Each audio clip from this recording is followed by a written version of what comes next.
Assalamualaikum, dijemput para moderator dan juga para panel, sila ambil tempat duduk di hadapan. Dan untuk makluman, majlis akan bermula sebentar saja lagi.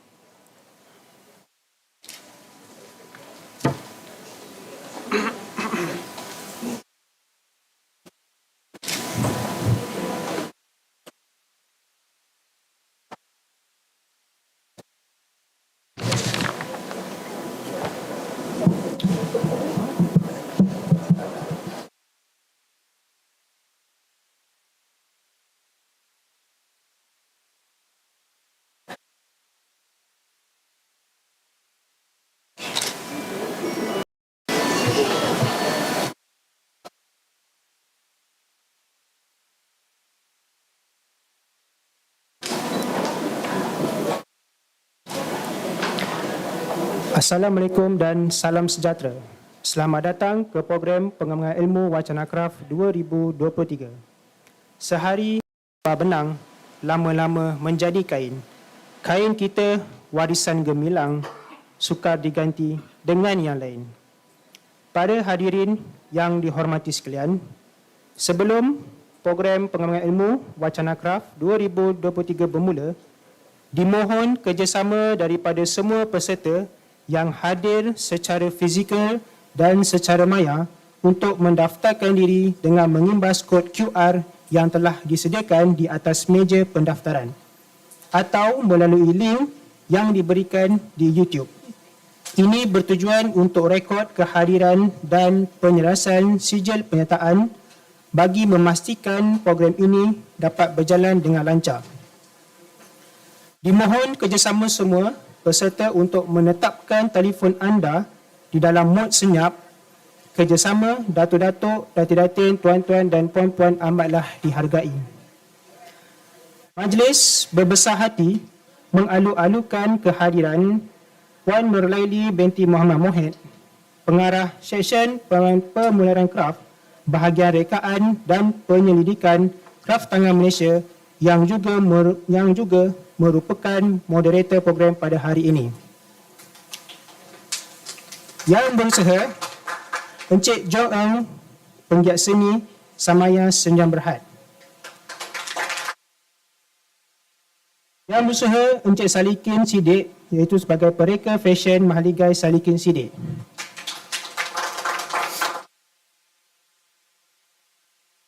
Yang berusaha, Puan Juwita Jafar Manap, iaitu pensyarah kanan Jabatan Seni Reka Tekstil Kolej Pengajian Seni Kreatif Universiti Teknologi Mara UiTM. Dan tidak lupa juga tetamu undangan datuk-datuk, datin-datin, tuan-tuan dan puan-puan peserta program Wacana Kraf yang dikasihi sekalian. Pada hari ini sekalian, marilah kita memanjatkan kesyukuran kehadrat Ilahi kerana dengan limpah dan kurnianya dapat kita bersama-sama bersua muka secara di atas talian dan juga secara fizikal di dalam program pengembangan ilmu di pagi ini. Sebelum kita membaca doa, marilah kita bersama-sama membaca umul kitab Al-Fatihah.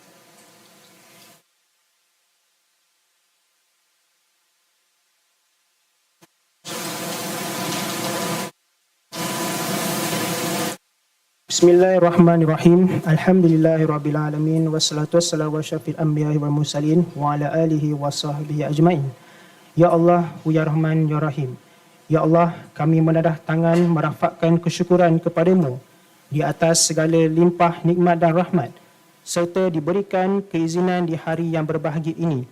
Dapatlah kita menghadirkan diri ke program Wacana Kraf 2023 yang bertajuk Keanggunan Kraf Tenunan Malaysia bersempena sambutan Hari Kraf Kebangsaan 2023.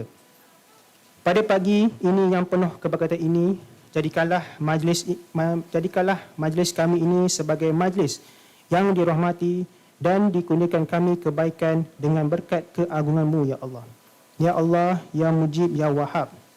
Kami dengan segala rendah diri memohon agar Engkau bukakanlah hati-hati kami, lapangkanlah dada-dada kami, supaya kami dapat mengisi ilmu dan pengetahuan yang berguna untuk agama, bangsa dan negara.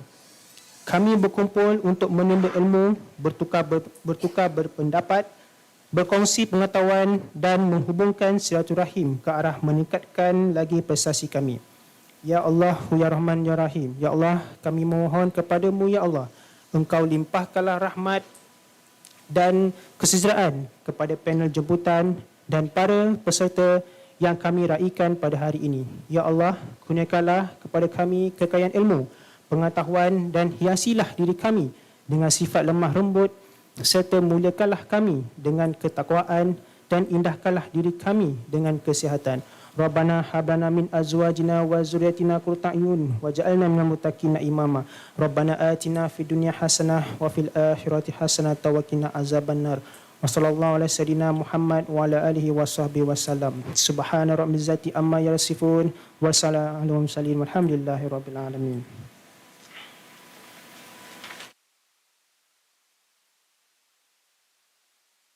Terima kasih diucapkan kepada para panel jemputan serta peserta yang telah hadir secara fizikal dan juga secara maya yang sedang menonton program ini secara langsung melalui YouTube Kraf TV serta barisan urus setia. Untuk makluman semua, program Wacana Kraf telah dilaksanakan sejak tahun 2021 secara maya. Pada tahun 2022, program ini diteruskan di seluruh negara, sama ada secara fizikal, maya atau hybrid, bergantung pada situasi semasa. Terima kasih sekali lagi kerana masih setia bersama kami dalam program Wacana pada kali ini. Pada hadirin sekalian, Wacana Kraf 2023 merupakan salah satu aktiviti di dalam program pengembangan ilmu apresiasi Kraf yang diadakan sempena sambutan Hari Kraf Kebangsaan 2023. Tajuk program Wacana Kraf pada hari ini ialah Keanggunan Kraf Tenunan Malaysia. Setiap panel jemputan akan mengupas pelbagai topik berkaitan seni kraf tenunan di Malaysia dan berkongsi kaedah pembudayaan pakaian tradisi masyarakat tempatan.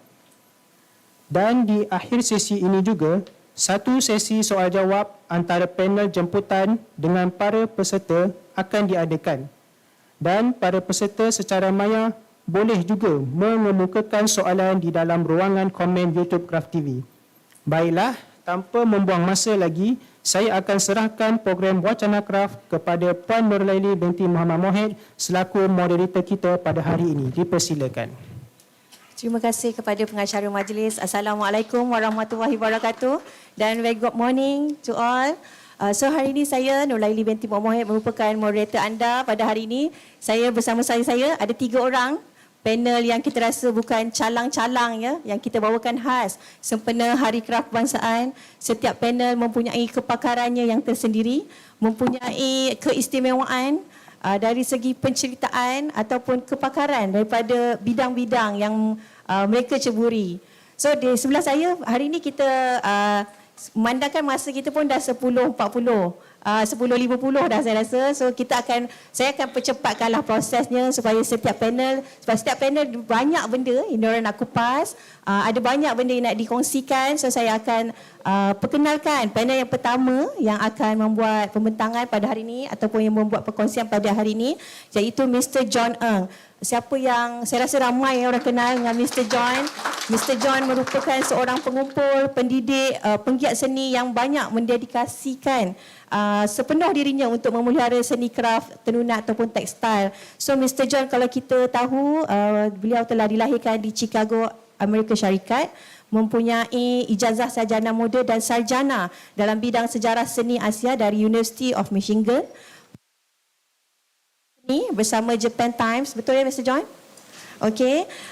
Juga menubuhkan galeri dan juga pengarah bagi sebuah di Taipei yang khususnya bagi barangan antik, perabot, tekstil dan juga barang kemas di Asia.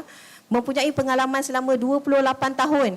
28 tahun tu saya pun rasa hebat kan, pengalamannya 28 tahun dalam berkongsi dan juga banyak menghadiri ataupun mengadakan pameran-pameran seni di Asia, di New York, Beijing, Singapura, Brunei, Bangkok dan juga Malaysia sendiri.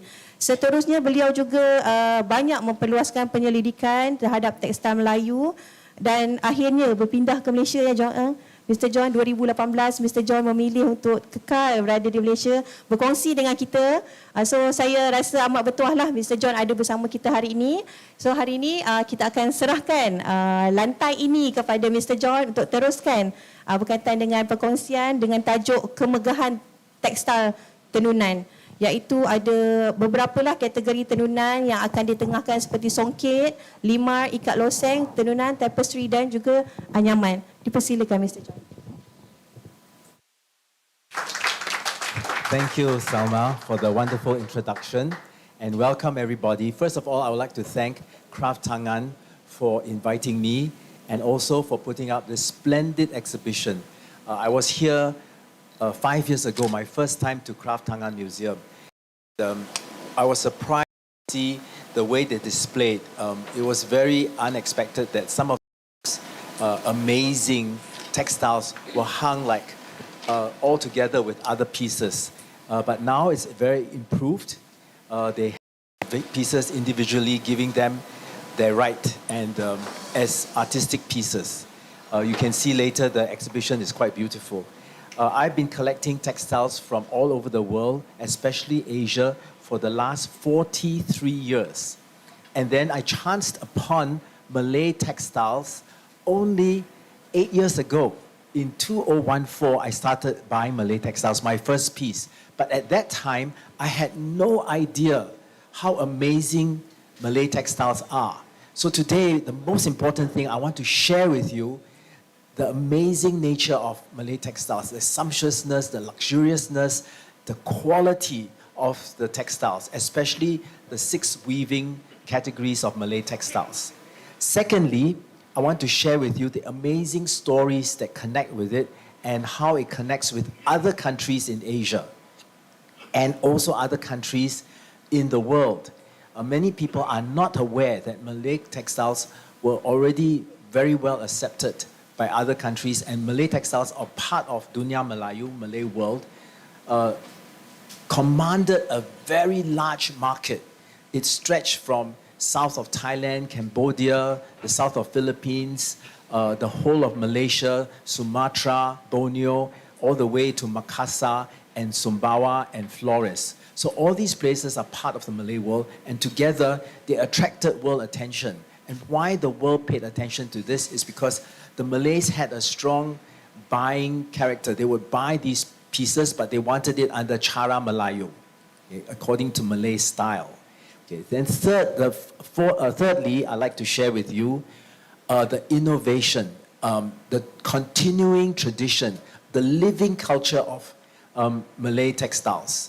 So what is living culture? It's very easy. The equation is innovation plus tradition. You have too much tradition, the culture is dead. You just follow the old completely. There's no new creation, it's not living. So you have to inject into it new ideas, and I'm glad that there are some creators here, like Sham Abu Bakar. He injects new ideas into his batik, and of course Wang Manang, he's made songket much more interesting. He's made his lima bersongket very dynamic with interesting colors, which I will talk about later. So without much further ado, I'd like to share these 3 main points with you in my lecture about the weaving techniques. Okay, first slide, please. Okay, when you see this, there are actually 12 major categories of Malay textiles. And out of the 12, 6 are weaving techniques. Actually, all of them belong to Tenunan, but we separate it into songket, lima. So teleport, sulaman, pelangi. Teleport is gold impression. Sulaman is embroidery. Pelangi is tie-dye. Are not included because they're not weaving. Then ikat loseng, which is warp ikat. Tenunan, which is weaving of stripes and checks. Tapestry, which is yambitan. And cetakan, which is print, so it's in white, it's not red. Batik and renda. Renda is lace. So these are not included in the weaving techniques. And anyaman is pandanus weaving. Okay, so these are the 6 categories in red. Next. So of these categories, we have the minor subcategories, which I'll talk to you about. For example, when you have lima, you have also lima bersongket, which is a secondary degree category where songket and lima are mixed together. Okay, So I won't go through with this because we don't have much time, but we'll go through the slides and see the different categories. Next. So what is a Malay songket? Okay, Malay songket is actually a brocade where the gold thread is supplementary, it goes above the original fabric. So you can actually pull out the gold thread and you still have the base fabric. So what makes it a songket is the benang mas, the kain atas, okay? It's not the dalam kain, okay? So it's separate. Okay, so these were created in Terengganu and Kelantan. So why in Terengganu and Kelantan? Because of the geography. So happens that Terengganu and Kelantan is on the east coast where you have the monsoons. So people cannot do farming all year round. So the monsoons will disturb the farming. So what they do is, and there's too little land. So they do a lot of fishing and trading. So the sea was very important to them. But even the sea, there's monsoons. So they're stuck for 6 months. They have nothing to do. Right, so what do? They indulge in the crafts, in tembaga, in wild kite making, in ukiran, wood carving, in all the jewelry, perhiasan. All the beautiful crafts come from the East Coast. Whereas in Perak and Kedah, they have farmland, they can farm all year round, and they're protected from the monsoons, right? So here, the monsoons have created a hiatus, a period where they have time to do crafts. And what crafts did they excel in? One of the crafts is songket, the beautiful songkets. And the songkets are very elegant, you can see. There is what the Malay calls an elok quality to it. Very refined and elegant, okay? And other places in the Malay world also make songkets. So how I define the Malay world is all of the places that produce gold supplementary weft and use it for the important ceremonies like coronations and weddings, and birthday parties. They will have these songkets. No matter where in the Malay world, if you go to Philippines, they also use songkets. If you go to Sumbawa, they also use songkets. Okay, so here we go to Sumatra next, and you see the songkets of Sumatra. It's much more lavish and use of much more gold because they come from the land called Suvarna Dwipa, the island of gold. So they want to show off their gold. And it's much more lavish and showy than the Malay the peninsular songkets of Semenanjung. Next. And the technique also is slightly different. Although it's a supplementary weft, the gold thread over the base cloth is woven with two different types of looms. One is the Semenanjung loom, which is the frame loom. You sit up higher and it's more comfortable. The other one, you sit on the floor. They're so used to it, they still continue it this way. But my friend from Palembang, he has got a backache. So he changed to the Malaysian loom, right? Otherwise, you sit in the floor. It's much harder because you don't have the heedles where you can pull up the pattern. Here, every time the pattern, you see the sticks there, they have to pull it up by hand.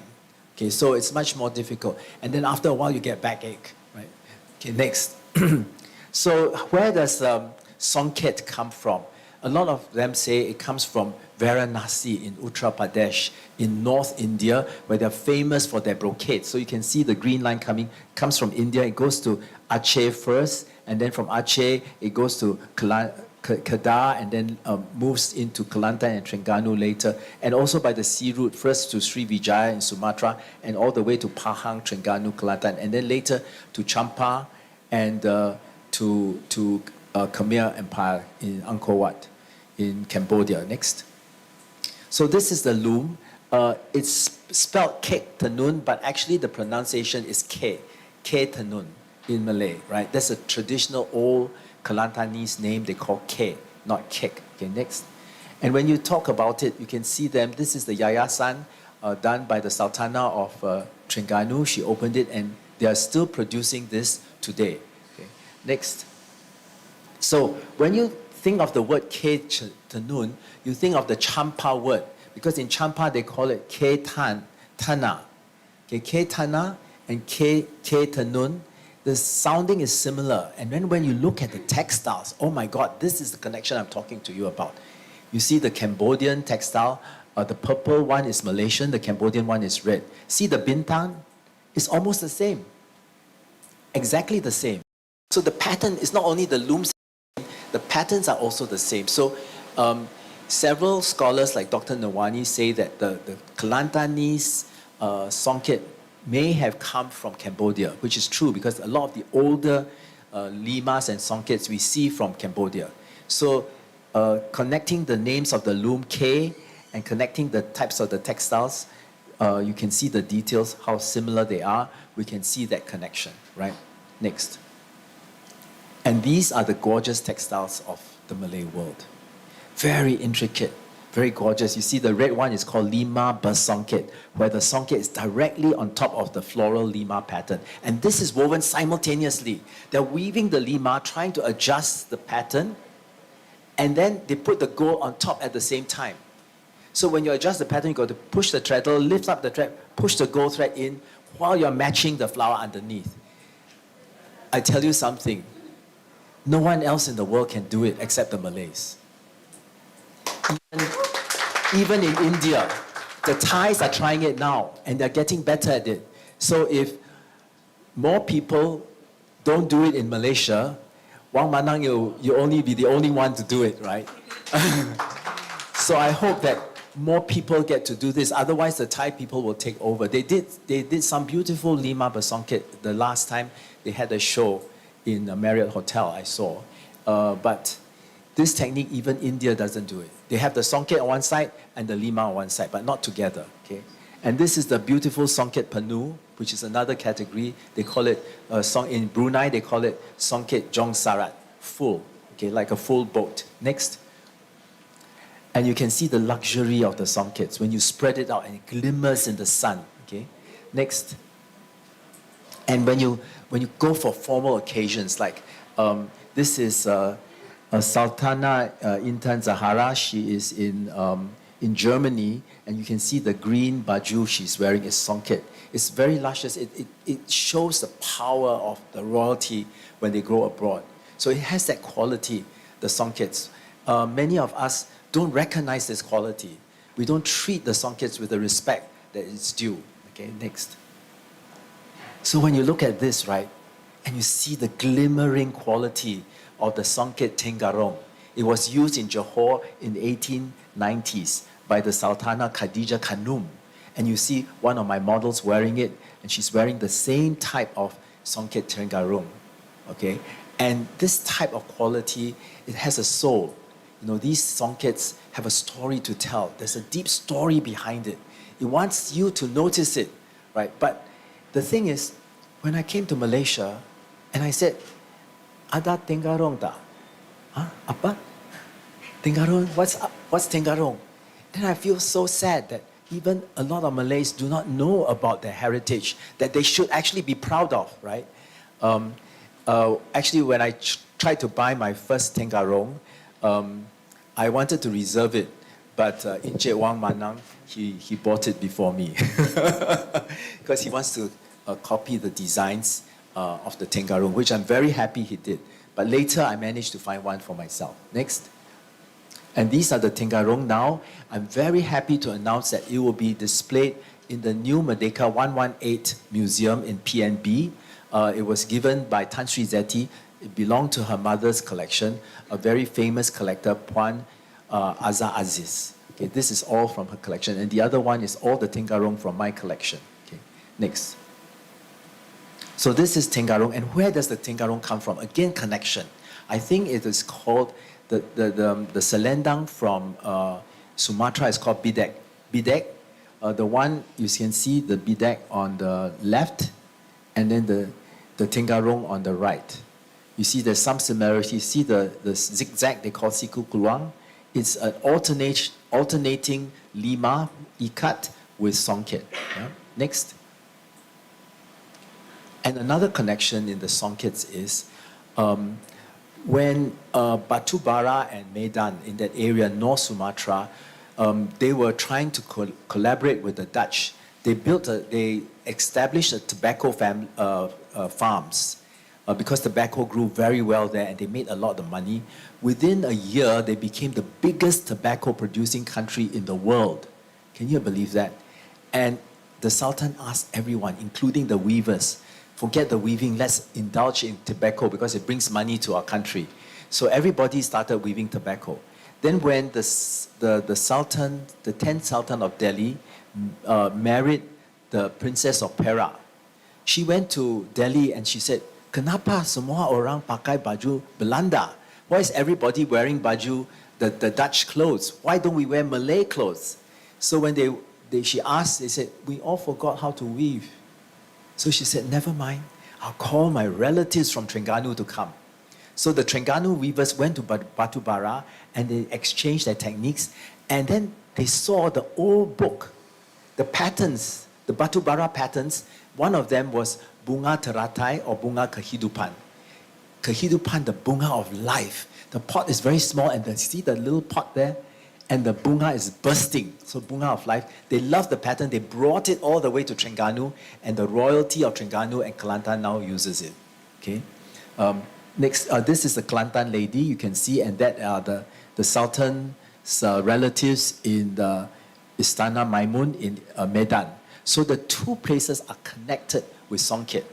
And they also use the frame loom, and they also have the gigi belalang in their songkets. Okay, next. Next. So this is the 10th Sultan of Delhi. You see, when he first married the princess of Perak, Tunku Maria Mahera, she is wearing baju Melayu, but he is wearing baju Belanda. So he asked him to change into baju Melayu. Okay, next. And you can see the Bunga Teratai here. You can see the Terengganu Samping on the left, and the small little pot, the bunga is bursting. And then this is you can see it there later, I have it on display. This is a piece from, it's part of a pelamin. It's a piece from Medan. But can you see the Bunga Teratai? Very similar. Okay, so that's the connection. Okay, next. And then I found the book. I went to Batu Bara, and they have all the patterns. And where was the book produced? In Malaysia. So Malaysia and Batu Bara actually have a connection that all of us don't know. So if we can connect our knowledge and technology together, we can produce even better songkets. Okay, next. And we can also probably bring down the price. And see, this is Batu Bara, the songket on the right, and the songket on the left is Terengganu, Kelantan. And they both use an interestingly, not benang mas, benang warna, colored thread songket. Songket benang warna. So many people do not know this category of songkets. When they see the colored thread, they don't think it's songket, but actually it is. The benang is on top of the cloth. Next. You can see this collection of Batu Bara songkets, and many of which I found in Terengganu. So there was a trade between the two places and connection between the two places. And how do you identify it? They all have the gigi belalang, and they all have the waist section on top here is empty. So you can actually roll it. But Terengganu one is all woven to the top. So these mostly come from Batu Bara, but some of the Terengganu ones copy this style. Okay. Next. And these are the ones from the 1960s. How do you tell? Dating the textiles is very interesting. In the old days, the kepala is very big, right? And the pecah rebong, which is the bamboo shoot, is cut into half. You can see here, excuse me. This is cut. The original pecah rebong is full.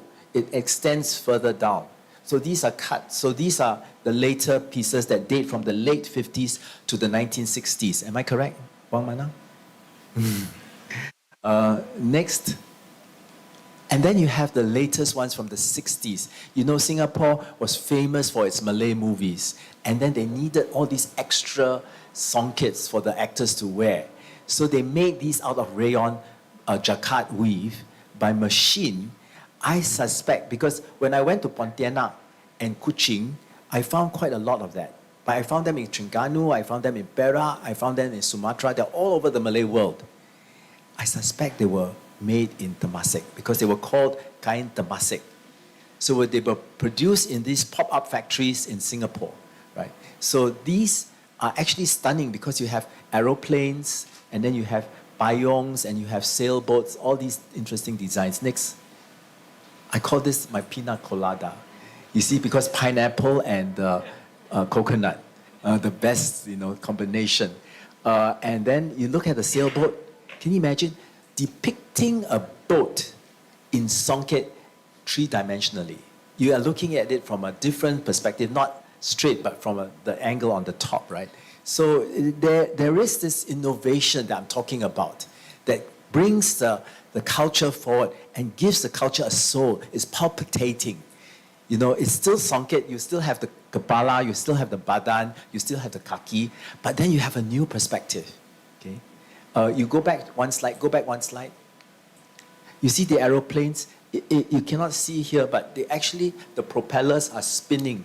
See, they even take the effort to make these little circles to show that the propellers are spinning. And whoever thought of putting an airplane on the songket, right? So now someone might put Ferraris on your songket. Next.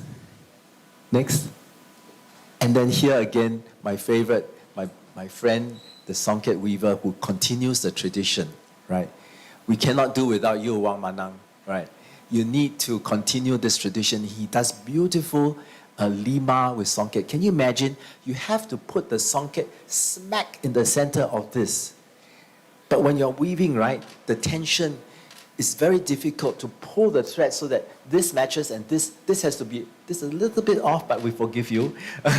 But it's very difficult to make. And also,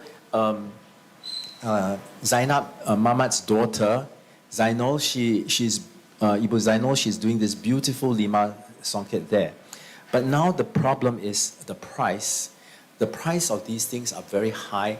It's very difficult for the regular people to make. And how the living tradition continues is that yesterday I went to a fashion show by Razwan Ratizwal, and he did a digital print of songket on lima. And the price of one whole baju is 380 ringgit. Everyone, the rich and the poor, were grabbing the textiles to buy yesterday. And they look very beautiful in it. So I'm hoping to see both this tradition and the new tradition continue. Okay, next. And another innovation is how do you use songkets in a new way?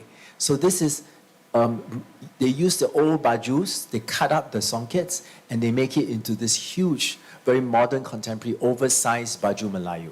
Okay, this is by Kelwin of Berhati. Okay, next. Okay, now is lima. Lima, we have all these different categories of lima. Next slide, please. Okay, lima is a very difficult process. You can see the threads there. This was taken over there. To create this pattern is not printed, because printing you get a whole different texture, right? The Malays understood how to appreciate texture. They knew the beauty of the actual lima. So what they did was they tie the threads first and they dye it. And then they have to adjust the threads so that all this come into one line. Okay? And then they have to weave it. These threads are woven in, and even when you weave, you still have to pull and adjust. So it's very difficult to make, let alone put gold on top, right? So this is an extremely tedious process, and right now in Malaysia, I don't think there are more than 2 or 3 people doing this. Am I right? The lima.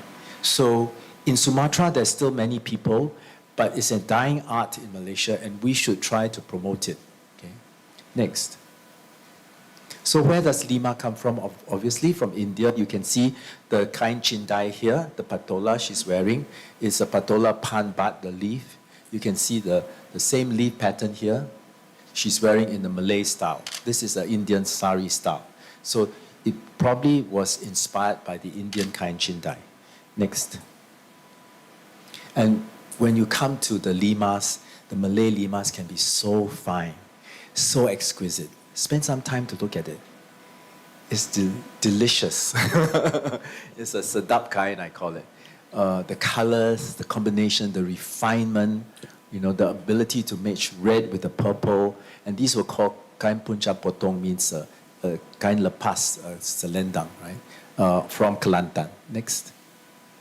And how was it worn? In this way. In Kelantan, the traditional way was like Cik Siti Wang Kemben. And here you can see that the influence probably came from Champa and went to Patani, Kelantan, and Terengganu. Okay. Next. And these are the exquisite limas. And the connection is very interesting. a lot of these limas are also found in Riau Lingga, which is very down south.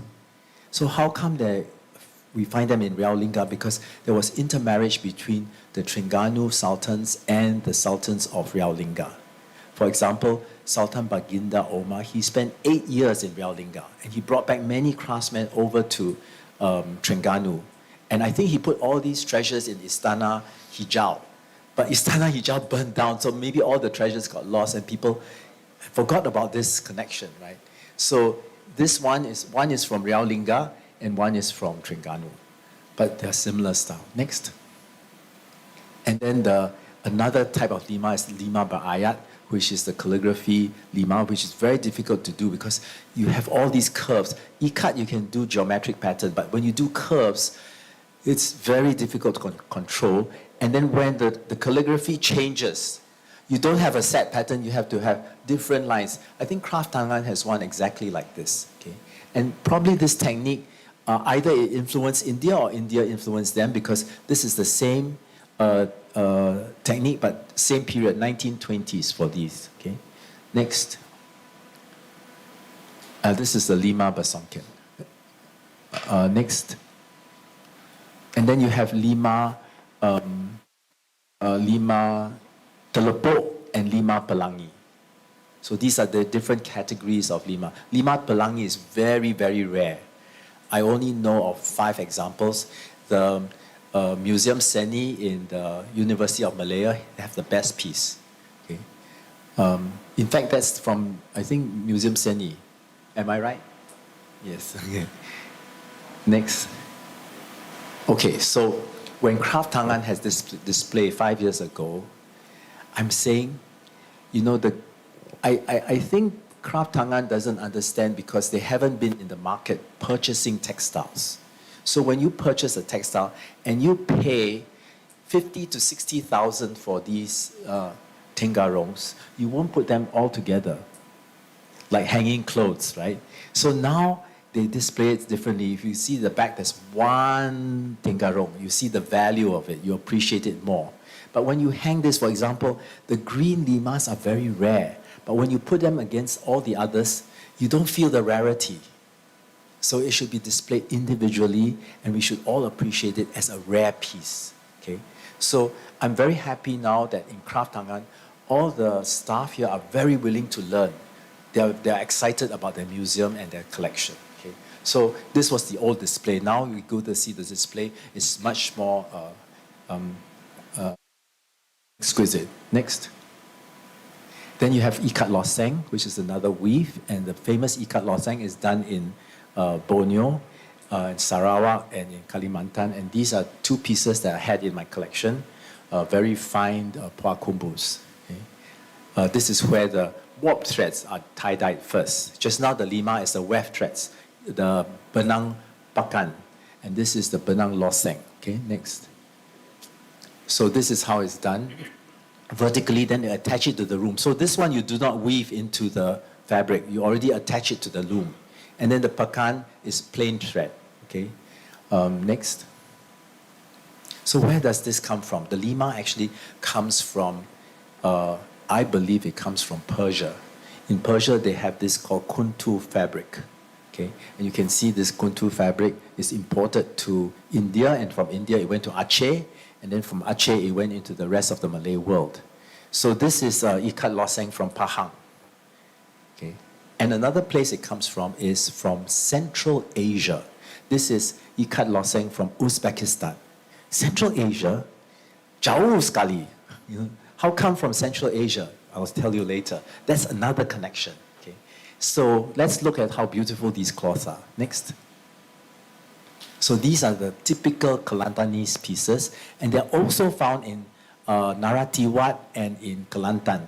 So the one that my friend, he's a chum from Vietnam, he's holding one that was discovered in Naratiwat. And this one is from, the one on the right is from Kelantan. And you see the Indian one? It's almost the same. There's an Indian mushroom, which is the same technique as kuntu. It's silk on the outside and cotton on the inside. Next.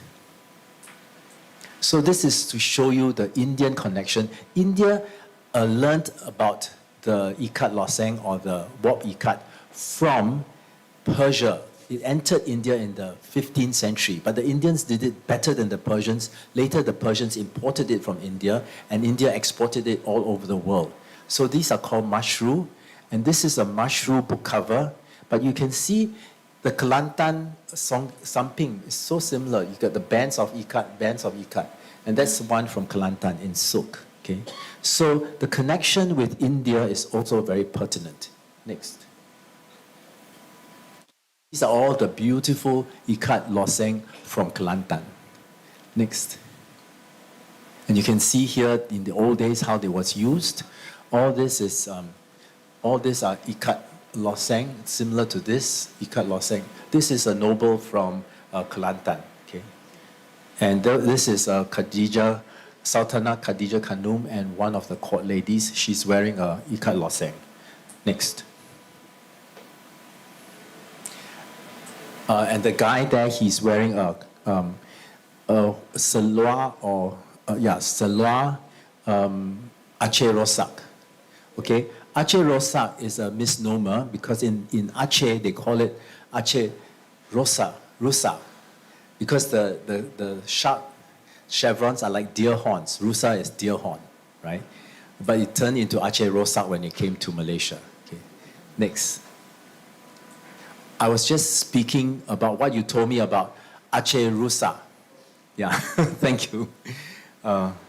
It's actually Aceh Rusa, right? Not Rosa. It's like the deer horn, right? Okay. Next. And you see, it was spread from Aceh. It went all over the Malay world. This is in Terengganu, the Nobat players. They are wearing the same pants, Aceh Rusa pants. Okay. Next. And this is Tan Sri Mubin Shepherd. He took this picture in 1972. They're still wearing this Aceh Rusa. And I found one in Washington Textile Museum. They have one in green from Patani, from an old American collector in Patani. So the thing spread all the way to Patani as well. Next. Now the Central Asian connection. You know, the kaftans from Uzbekistan. They also use ikat loseng, and it's so similar to my Sumatran ikat loseng sarong. When you turn the sarong around, it's exactly the same pattern. It's also the chevron, but stepped. Right? Next. And you can see here, it's very similar. That one I got in Terengganu, but now it belongs to the National Silk Museum of China. Okay? They also actively collect Malay textiles. China, can you imagine? They already recognize Malay textiles have its value. Right? So they are buying the Malay textiles, and here is a kaftan actually this is the Islamic Museum. They have this piece. Next. Now, does this connection come? I think it comes from Sunan Ampel. He is one of the Sali Sogo, Wali Sogo, sorry. There are 9 prophets of Islam in Indonesia, and he is one of them. But his father was Maulana Malik Ibrahim. So when you look at the history of Maulana Malik Ibrahim, he actually came from Samarkand, the old name of Uzbekistan. And people did more research and they found that he's not Central Asian. He actually came from Persia, migrated to Samarkand, then went to live in Champa for several years, married a Cham, and gave birth. His son was Sunan Ampel. And Sunan Ampel went to Champa, and then he was born in Champa, then he went to Kelantan. And he was instrumental in creating the Masjid Kampung Laut. So the Masjid Kampung Laut is actually Champa architecture, because this is a Cham mosque in Vietnam. You can see the 2-tier Chinese style. It influenced the Masjid Kampung Laut. Okay, and then he went to Demak, and he also helped he was instrumental in one of the architects for this building, Masjid Agung in Demak. So can you see the architecture is very similar? So the architectural style went through, and so did the textile techniques and influence. And because his ancestors were from Central Asia, they probably brought some Central Asian influence too. Next. Then this is Kelantanese and Champa textiles. The Chams went to Kelantan and they brought their ikat loseng. Can you see the checks with the ikat loseng in between? So the purple one is from Kelantan and the one that the man is wearing is from Champa. Okay. Next. So this is Champa.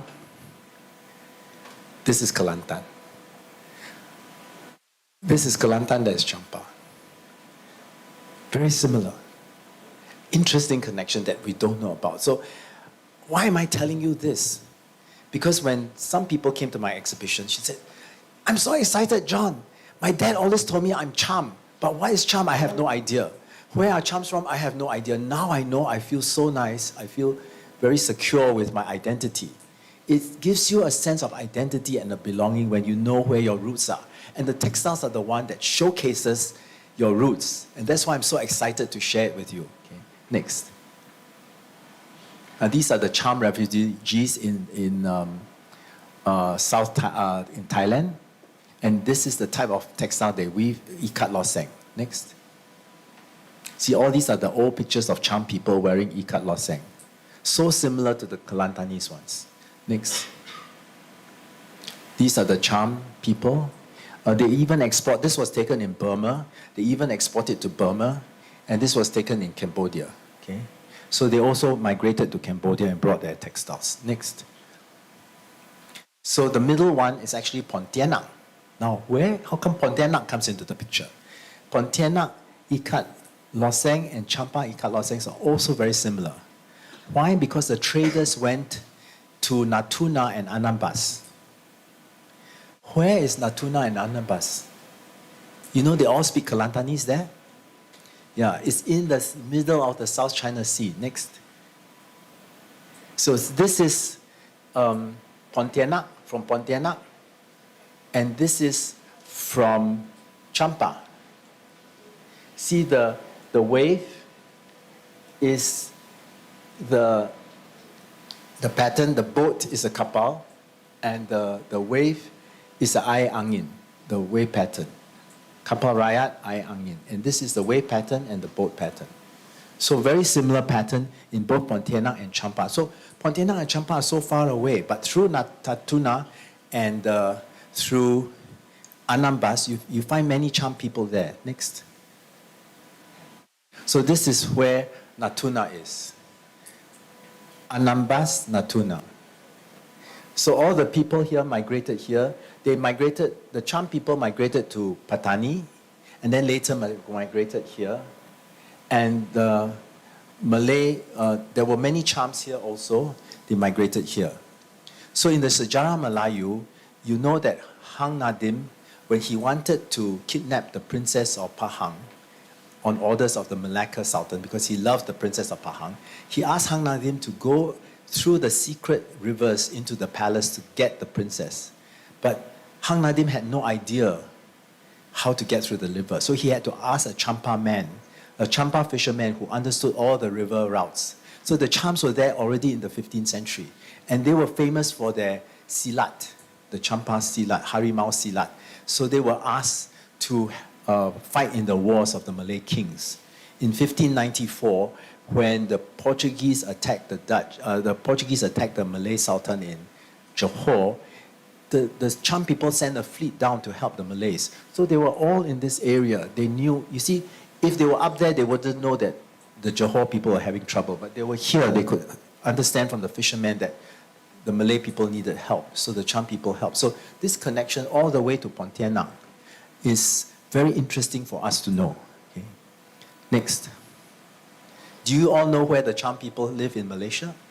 There are about 100,000 Chams in Malaysia. Around Sungai Buloh. You go there, there's many Champa kampungs there. Yes. So these are the Pontianak people wearing ikat loseng. Okay. So we all don't know about the Cham culture. But you know the bunga rose cake? They also eat the same cake. They also eat the same, similar food, right? Next, they call it chorak insang, the fish gills. Okay, these are all from Pontianak. Next. And these are from Sambas, because Pontianak and Sambas are close to each other. So Pontianak influenced Sambas, and Sambas made it into more floral pattern. Next. And this is from Pahang, Ikat Loseng. So Kak Notipa also continues the Ikat Loseng technique. Whether it came from Champa, we don't know, but we know the Cham people were in Pahang. Okay? And they have the Songket Ikat Loseng. These are all Songket. There's a copper Songket here. Instead of gold, she used copper thread. And this is gold Songket on the Ikat Loseng. Okay, that's Kak Notipa. And one of our people who really promotes Ikat Loseng, which I'm happy because very few of us understand or even know Ikat Loseng, right, is our Raja Permaisri Agong. Next. So she helps promote it. Okay, then Ikat Loseng. Then we have Tenunan. Here you have Tenunan here. It's just stripes, simple weave with stripes. Okay, next. People say, oh, so simple, right? But actually, it was a favorite of the royal family of Pahang. So these are the royal visitors from Riau Lingga who went to Pahang. And look at what they're wearing. So stylish, you know, just simple stripes, elegant, very elok. I love it because it's no pattern, it's just simple, right? Next. And these are all the stripes. But where do these stripes come from? Again, from the Middle East. This comes from Syria. Okay, some of these were imported. I found this in Kelantan.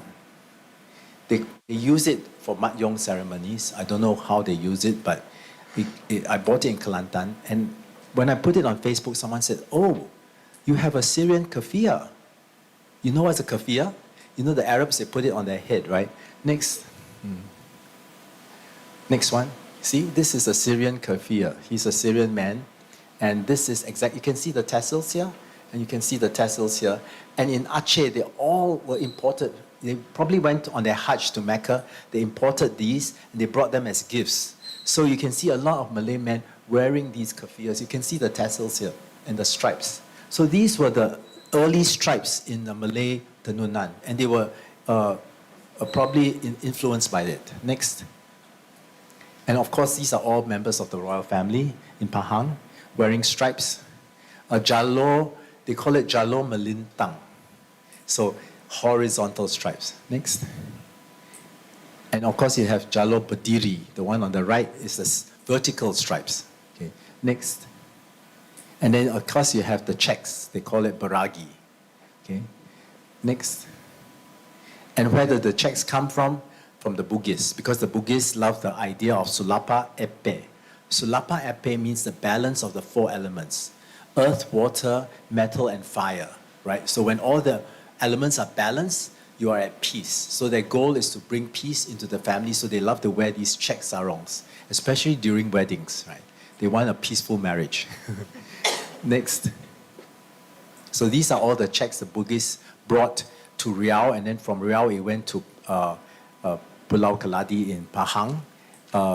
It was introduced in the end of the 18th century, and then later it continues. So Kak Notipa, she's a descendant of these Bugis from Pulau Keladi, and he came from Makassar. Next. So these are all the extra checks and stripes. Next. See, this is courtesy of Fatima Ishmael, her picture from her family. She has all these royal ladies dressed in checks, right? And you look at the varieties of checks. It's enough to put Burberry to shame, okay? Next. There you go. This is, Burberry started in 1905, and this dates to 1905 too. So who copied who, right? You see, the base color is exactly the same, and the stripes are the same color. So I'm very astonished that I actually found a piece like this. I think Malay people should be very proud that they have something that is as international as the Burberry. Next. So I'm happy to announce that the new innovation, the continuation of the palpitation of Malay culture, where the heart of the Malay soul continues to beat. This is Encik Salikin. He's helping build it. So these are his creations. These are this year's collection, the Czech sarong, Czech bajus. Okay. I'm wearing his design as well. Yeah. Next. So the stripes also come from the kain jeraimut. The kain jeraimut was only used by royalty in the old days. The Riau royalty, the Pahang royalty, the Johor royalty, and the Terengganu royalty. They will wear it. So this is Sultan Zainal Abidin III. So he's wearing the stripe kain jeraimut. Next. And this is Sultan Mahmud. He had a short life. He only ruled for 2 years, but he has a kain jeraimut. And this is a wedding in Riau. They're also wearing the same kain jeraimut, which is silk on the outside and cotton on the inside, so that Muslims can continue wearing it because they wanted to look gorgeous in the court, right? Next. And these are all examples of kain jeraimut. These are my models wearing my collection. Next. And how do you take it to the future, right? So the kain jeraimut it comes from Persia, and it was adopted by the Mughal court, which loved Persian culture. So this is a Persian miniature. You can see them all wearing kain jeraimut. And today, the fashion designers are continuing this technique. So Christian Dior, last year only, started his collection of kuntu, which is the same technique as kain jeraimut, which are these silken stripes here. Okay. Next. And who else is continuing these stripes is our Permaisri here. She is promoting these stripes and continuing this heritage and helping it continue to palpitate. Next. Now, this is the one I want to share, the tapestry weave. Very few people understand tapestry weave, but when you go to Borneo and you see the Iban people, all their kalambis, their jackets, at the bottom there's beautiful tapestry weave. You can see the black, yellow, this part is tapestry weave. Okay. And this is same as the Chinese curse silk, which is a slit tapestry, where they weave, it's woven until here and then it stops and goes back and woven until here, so it's open up and slit here. Okay. The one that we do in Sabah is interlocking, dovetail. Am I correct? Yeah. So next, it is the one they do in Sabah. I think Puan Drita will talk more about it, the Siambitan. And the one in the piece Siabit, I think the word comes from Siabit. It's also tapestry weave, and they also do it in Minangkabau, in South Minangkabau, in Solok, they have this weave on the belts. Next. And the Burmese do it in the Luntaya Aceh, but the Burmese, their tapestry weave is very fine and complicated. So they have thousands of these bobbins that they thread through. For each color, they have to change the thread of the pekan. So it's pekan warna meets pekan warna of a different color, right? So it meets flat like this. So if you take out the pekan, it's empty underneath. You only have the loseng left, right? So next, you can see in Kashmir, they also have the same. So how do they remember the pattern? There's no drawing. But they have to, you see, when you weave here, you weave the black, and then you have to stop and knot it, and then you weave the blue. And then you have to stop, then you weave the black, and then you stop, you have to weave the white. So they remember it through song. They sing their song every time the tune changes, they change the color thread. Or the word changes, I'm not sure, but I've been there, I took pictures and I could hear them singing. They have such a wonderful life. The men all just sit down and do their weaving, and then in the afternoon, their wives bring them their shisha and their, the saffron tea and their little bread, and they eat, and then they rest, and then later in the afternoon, they weave again. The men can weave because they don't do housework, so their hands don't have, their hands are smooth. But the women, the hands are rough because they do housework, so they cannot weave, right? Because they get caught in the thread. So this is very fine weaving by the men in Kashmir. And they use pashmina to weave. Next. And they also do it in Sumbawa. You can see there, this is tapestry weave. And I think this one comes from India, this technique, because the Kanchipuram saris also have this. They call these gopuram. And why do they call it gopuram? Next. You can see the gopuram here, the tower is very similar here. So this is the gopuram. And you can see in Flores, they have the same technique. It almost looks like Pachet Rebong. Next. And they also have, they call it luang in Thailand. These are the tapestry weaves of Thailand in Uttarakhand province. Yes. Next.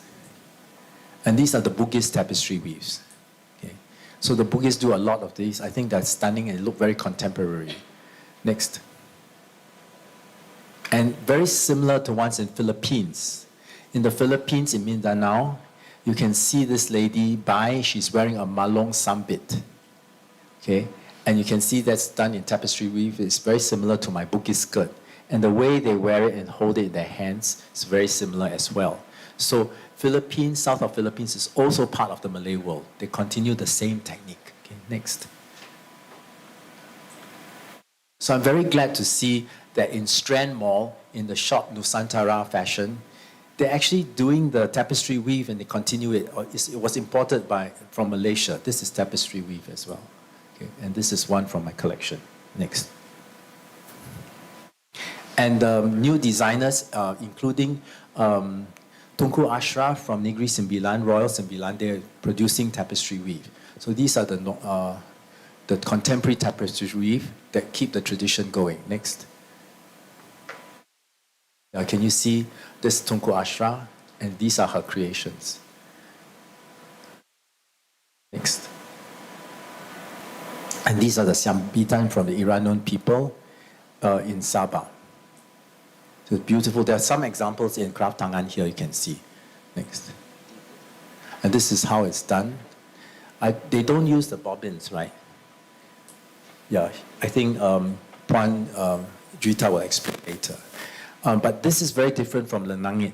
Lenangit is actually embroidery. It looks like tapestry weave, but it's embroidered petite point. You see where it meets one to the other, but it's not woven. This is woven. Okay, so they weave up to here, they stop, they change the color, and weave up to here, they stop, they change the color. Okay, and they share the same warp. Okay, I won't go much further because I let Puan Juita talk about it. Next. And this is the tapestry weave from Bali. It's 100 years old. Even though the colors are very bright, okay, they call it rang rang or bolong bolong. There are many holes in it. Right. Next. And this is the one I'm wearing. It's a tapestry weave, but using the Balinese bolong bolong technique, but produced in Thailand. Okay. Next. And then the last one is the Anyaman mats. This is Ibu Kelsom. She's one of the Adi gurus here that produce these beautiful mats. Next. It's pandanus weaving. Even though you don't use your loom, it's still woven by hand. You still have the warp and the weft, right? So it's considered textile. Next. These are the different objects. Next. The one that I really like, is very difficult to make, is the Anyaman Begarang. Okay, there are a few examples here. The Begarang is, the earliest one I found was in Jambi. Dates to the 1850s, right? And they continue it in Sarawak. Okay, next. These are the ones from Sarawak, and this one is from Minangkabau. I just received it, and can you believe it? The open work is lined underneath with gold paper. So it's also shimmering. And this dates to over 100 years old. Okay. Next. Can you see how fine? This is from the Jambi Museum in Jambi. Anyaman Begarang. And they use it for to put their sireh bags, or they use it as cushions. Yeah. Next. And these are by the Mount Mary. Different baskets by Mount Mary. Next. And of course you have the Sempurna Anyaman. Yeah, some beautiful colors they use here. They're from Sabah. Next. And this is the latest they've done, made it into artwork, right? Next. And of course you have the Iban mats. and Iban clothing. And here you have Melinda Louis bringing it forward, okay, continuing the culture, using anyaman as clothing. Before the previous slide, before this, the one before this, you see this is the old, the Ibans of before, they use it in their costume, baju anyaman. And next, and the new haute couture by Melinda Louis. She uses the patterns of her daughter's cartoons, right? Next. So I'd like to end with the 6 categories of weaving. I hope you get a better appreciation and understanding of your Malay textiles, and you love it even more. And I hope you understand the connections, the important connection it makes, because it gives you your identity. And last is, we don't just put it in a museum. It has to inspire us to continue the tradition where innovation and tradition collaborates to make a living culture. Thank you very much. Terima kasih kepada Mr. John di atas perkongsian itu tadi. Macam yang kita dengar tadi, sesuatu pembudayaan tradisi itu bukan sahaja kita nak kekalkan warisannya lah, malah inovasi perlu diterapkan agar ia akan terus kekal terpelihara dan kelestariannya akan dapat diwarisi oleh anak-anak kita. Kalau kita tengok tadi pelbagai motif, teknik juga mempunyai kesamaan daripada Malaysia dan juga negara-negara sekitar, hasil daripada penghijrahan ataupun perkongsian kepakaran. Sebab tu kadang-kadang kita tengok dekat Indonesia punya motif sama, dekat Thailand pun ada sama dengan kita.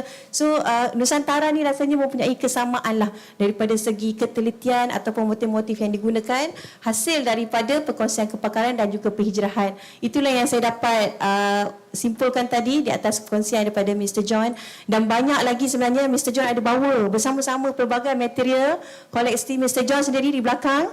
Nanti selepas habis sesi wacana kita akan dapat tengok sendirilah, selain daripada koleksi-koleksi yang dipamerkan di Museum Kraf, Mr. John ada bawa koleksi peribadi untuk dilihat bersama. Tanpa melengahkan masa, saya akan teruskan kepada panel yang kedua. Cik Salikin daripada tadi dah tak sabar dah nak berkongsikan dengan kita. Cik Salikin Siddiq merupakan salah seorang pereka tersohor. Kalau kita rasa semua orang kenal dengan Cik Salikin Siddiq kerana beliau merupakan salah seorang pereka yang banyak mengetengahkan pakaian-pakaian tradisional, bukan sahaja untuk majlis-majlis kerapaian, malahan untuk majlis-majlis anugerah. Kita tengok artis-artis ataupun perkahwinan banyak menggunakan perkhidmatan Cik Salikin, dan Cik Salikin antara orang yang memang kekal menggunakan pakaian-pakaian tradisi dan menggunakan produk-produk ataupun material-material warisan di Malaysia. So Cik Salikin merupakan seorang yang memiliki diploma dalam rekaan fashion dan jahitan perindustrian, serta banyak juga menghasilkan rekaan dan penulisan khususnya berkaitan busana tradisional. Beliau pernah menerima anugerah Pereka Malaysia, dilantik sebagai juri dan hakim dalam Sijil Kemahiran Malaysia, dan juga salah seorang penggubal kurikulum.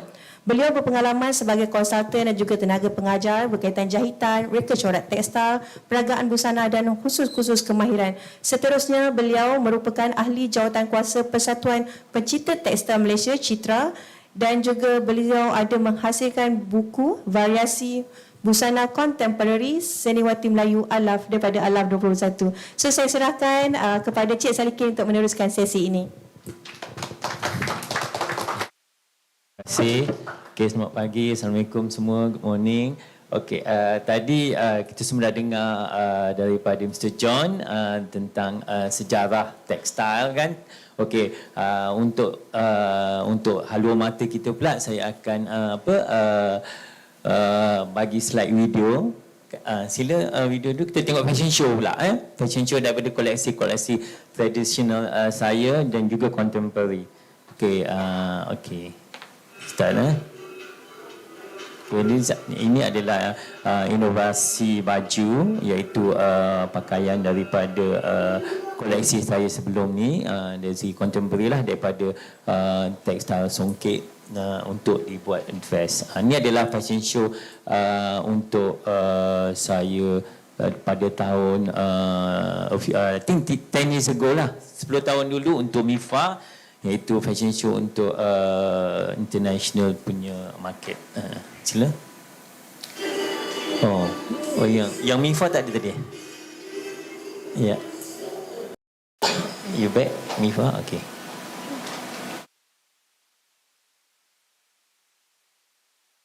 You skip. Tak boleh skip because this is international. Okay. Di sini mana okay. Ni ada kebaya kita tengok orang luar di memakai kebaya kan Songket Terengganu dan juga innovation dia scarf tu saya buat daripada songket 2 meter, saya buat tas di kiri kanan dia.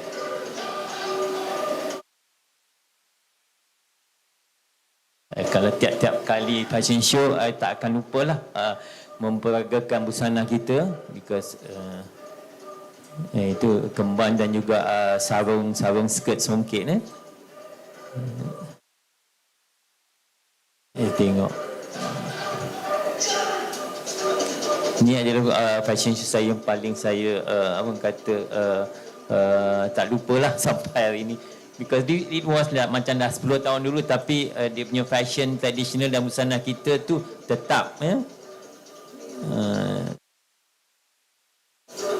Ini adalah untuk mempromosi kita punya songket ke pesada antarabangsa. Kalau kita tak kontemkan dia ataupun kita tak kreatifkan cara kita design dia punya style tu, tapi masih berciri-ciri Melayu lah. Tengok macam mana kebaya pendek jarang kita pakai dengan kembannya, kemban Bastia. It's all songket daripada Terengganu. Dia jubah panjang dia songket.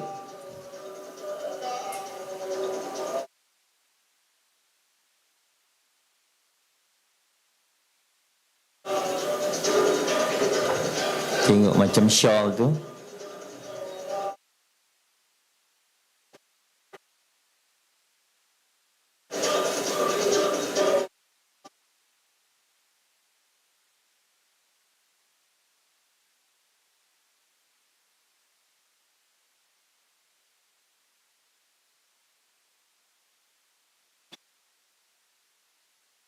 Kita tengok macam mana model lelaki memakai jaket dan juga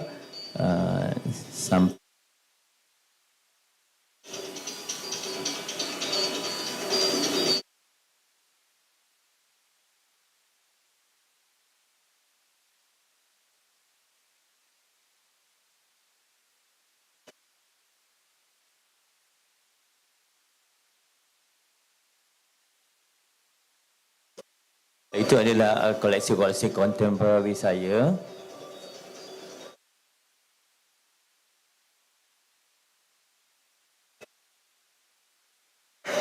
Okay.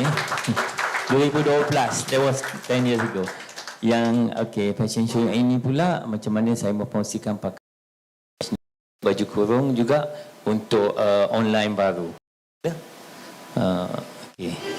Ini adalah saya buat untuk market baru, untuk saya nak orang kata memperkenalkan kepada generasi baru macam mana songket tu boleh diperagakan dan juga boleh dijual dengan online dan juga banyak permintaan ni lah. Ini sebelum pandemik rasa. Ini potongan baju kurung ya. Yang ini saya rasa baju Kedah. Tak silap saya. Betul. This is baju Kedah. Ini potongan baju Kedah. Tadi baju kurung.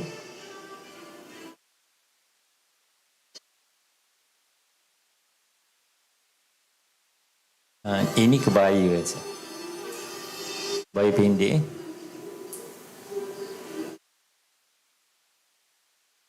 Saya memilih model international supaya kita nampak macam mana orang-orang luar negara boleh, orang kata kita Malaysia boleh promosikan busana tradisional dia dari segi orang kata style, macam mana kita style dengan selendang kita.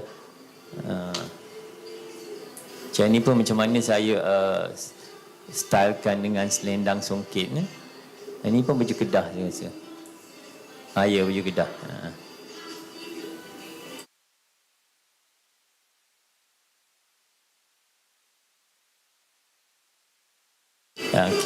paling saya suka. Baju kurung pesak gantung, juga pahang. Tongket bunga penuh. Memang anggun. Ya. See?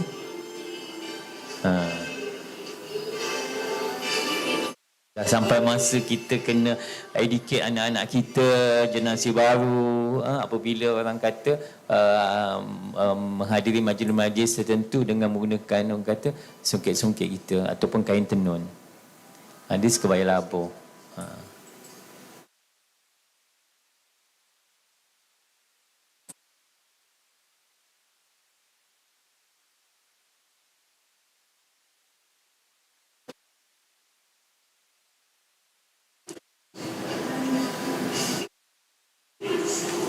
Okey. Itu dia.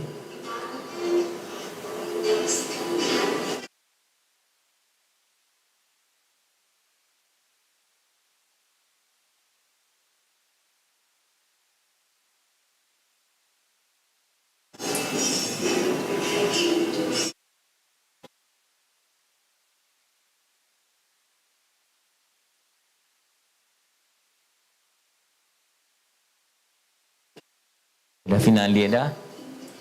Sekejap Ini pun saya ada bawa contoh-contoh busana tradisional dan juga okey.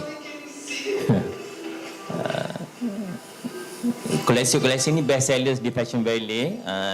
Tahun sebelum ni 2 tahun dah saya buat untuk online.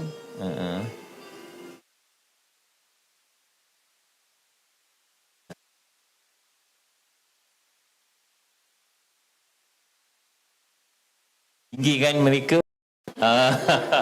Okey.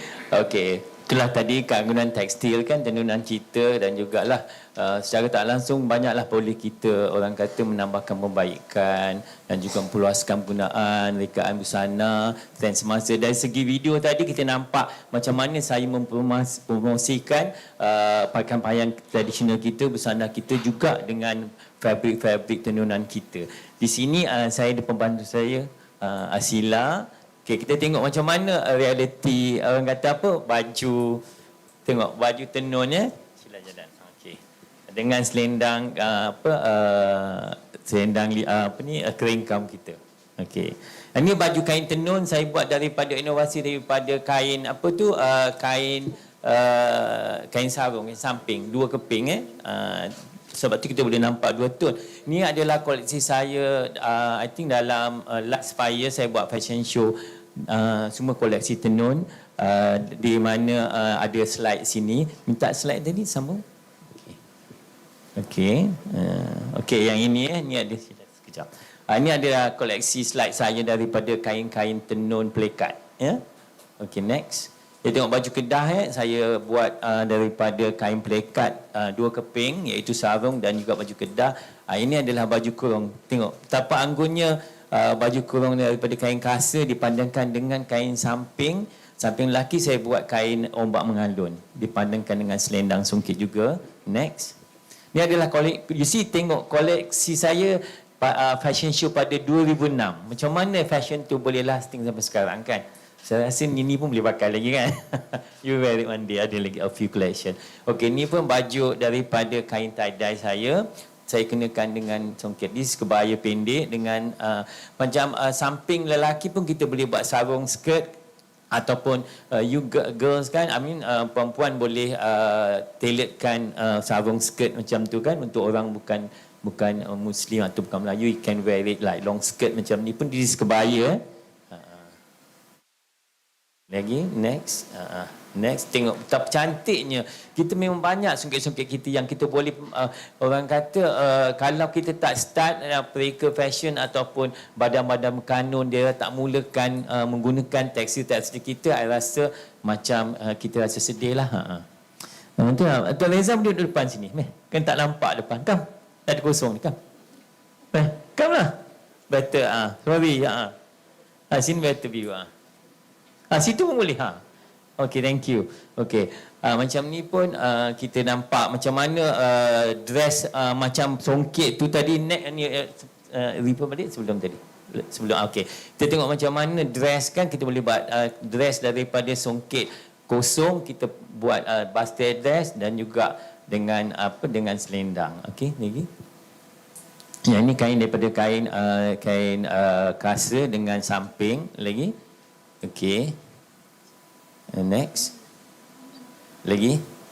Kita tengok ni macam mana kita stylekan samping sarung, kita boleh buat pario macam, sebab kita nak nampakkan macam mana orang kata styling dan juga mood fabric kita orang kata karyakan untuk fashion. This is macam dress simple dress dengan saya padankan dengan songket. Macam gini pun senang. Simple dress daripada batik tu chiffon, kita boleh padankan dengan songket. Okay. This is jacket songket, kita pakai dengan normal slow linen kan. Kita nampak boom jacket just pakai macam gini pun nampak memang anggun ya. Okay, next lagi. Okay, itu pun daripada kain tenun. Okay. Itu the fabric yang kita memang harus kita yang ada cuma fabric kita, warisan kita lah ya. Okey, kat sini saya ini tolong sila. Okey, saya ada a few sample. Okey, sini tak apa sila. Come. Okay, yang ini saya rasa John, you remember this piece? Remember? John ada menggunakan pemusikan baju ni dimodelkan kepada pengantin di cara John punya event kan. Sebab macam ini pun, macam ni adalah songket dengan songket penuh. Okay, kita pakai dengan selendang lah. Macam selendang ni pun saya inovasikan dengan manik. Tunjuk ni, tunjuk apa? Dot Sam. Okay. Tadi pusing boleh tunjuk sila. Okay. Yang ini pula John. Okay, John. This is baju pahang Saya bagi embellishment di lace, lace di lengan supaya nampak cantik lah. Potongan baju riau pahang. Okey, ni daripada kain tenun Terengganu, dia pakai kaki je tuan-tuan, depan je kan. So macam gini. Okey, Siti Nurhalizah pernah pakai baju ni masa dia slim lagi. Baju ni pun baju koleksi saya. Dia pakai, I think was masa dia slim lagi lah. Sila ambilkan yang okey, yang tu boleh. Okey, yang ini ini daripada songket Terengganu, saya buat bias cut sebab contemporary lah saya. Modern pun saya buat lah, tapi selain ini permintaan daripada pelanggan dan juga peserta-peserta kan, dia nampak ni. Kita tengok macam mana bias cut saya buat ni. Dress daripada skeping kain samping lelaki. Sebab kain lelaki sekarang lebar, so bila kita buat bias cut, kita boleh olahkan sikit dengan French lace tu. Okey, ni cantik ni koleksi saya sendirilah. Tuan-tuan memang dia tahu.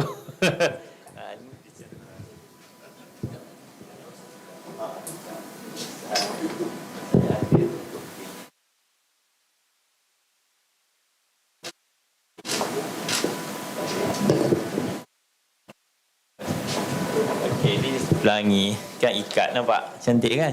Saya ada 2 keping lah. Cantik. Menang dia tahulah yang mana cantik tu. Okey, ni 2 je. Okey. Okay, man. Okay, thank you, John. This is tenun pahang dengan selendang. Yang ini paling praktikal, paling sellable. Ni. Saya daripada kain tenun, saya suka gabungkan 2 piece of samping lelaki tu. This is selendang tenun lah, by Makti. This Makti. This 1,500 only. You take the selendang, this done by Makti. Okay. Okay. Okay, itu ni apa slide ni? Next. Okay. Okey, dah tengok, nak bagi dia orang, boleh sila tengok. Boleh lah. Okey, yang ini slide ini adalah koleksi saya yang mula-mula dalam dunia perniagaan saya, dan juga koleksi ini favorite 15 tahun bagi pengantin-pengantin. Saya ada lebih daripada 10 pasang pengantin membuat baju color ni. Baju kurung Johor dengan apa ni, dan sekarang baju lelaki macam ni dah trend kan. Next. Ni pun baju cekak musang. Tadi baju ala TMJ kan. Okey, ni baju cekak musang lagi dengan samping labuh. Okey, ni baju Riau Pahang tapi dia tak kembang Ini pun baju pengantin. Next. Okey, baju ni favourite lah, baju bunga tabur kan. Saya stylekan dengan gelang kaki dengan kain selendang 5 kemboja. Okey, lagi. Okey, ni sulaman kebaya sulam tapi ni masa ada masa event untuk mengingati Allahyarham Tan Sri Datin Sri Indon. Saya buat sulam ni daripada koleksi pinggan mangkuk je. Lagi?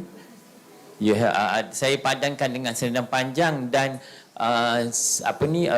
long skirt. Ini dari selendang tu dengan sarung skirt tu adalah satu keping daripada kain samping lelaki tu. Sebab dia panjang kan? Lagi? Macam ni selendang dengan ni semua kebaya bersulam Lagi? Nampak? Anggun tekstil dan juga busana Lagi? Next. Ni warna purple cair kan? Okey. Kebaya labuh. Itu Mr. John. Mr. John, this is the one that samping my father, late father. Dari what you call it from Rayon. This was missing but I bought it again di Cetek. Yang ini dah hilang tapi saya dapat lagi hari itu daripada Palembang. Okey. Okey. Cik Su. Okey, Cik Su, mari sini. Mr. John nak tengok macam mana orang kata nak modelkan dia koleksi. Cik Su ni memang dia aktivis busana Cik Su pakai baju Riau Pahang dengan tudung kerengkam. Cik Su ada banyak sangat koleksi busana. Busana tu saya buat. Busana tu saya buat. Pusing Cik Su? Thank you dah tengok. Emas dia emas betul tu. Accessories dia memang banyak lah. One day you all boleh Kraf boleh minta dia pamerkan koleksi peribadi dia. Saya understand pun Datuk Reza pun banyak koleksi kan. Okey. Ya, terima kasih Cik Su. Okey, next ni. Okey, ni gambar-gambar lama saya koleksi pengantin pengantin saya. Okey, lagi. Ni pun favourite juga. Yang warna merah hati ni saya punya koleksi ni pun banyak permintaan pakai warna merah ni kan. Merah manggis. Okey. Okey, baju ni pun cantik. Fotografi ni daripada kumpulan utusan dia menang anugerah fotografi terbaik baju ni, baju hijau ni. Okey, itulah kita kena kekalkan tradisi busana berfashion kita juga.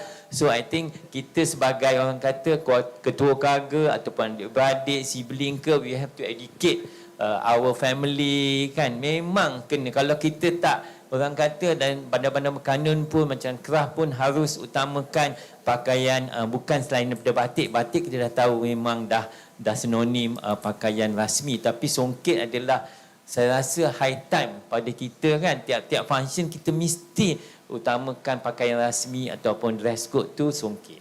Apapun songket mesti sama, ada moden ke tradisional. Our textile tradisional tu harus kita kita kena mentabatkan songket kita ya. Okey. Next. Okey. Ni ada koleksi saya flyers. Okey, lagi. Okey, ni adalah, you see, you tengok macam mana I promotekan last 30 years all this songket. Sekarang baru saya nampak kata kerajaan dan juga masyarakat menghargai tekstil tradisional kita, utamanya songket ya. Lagi.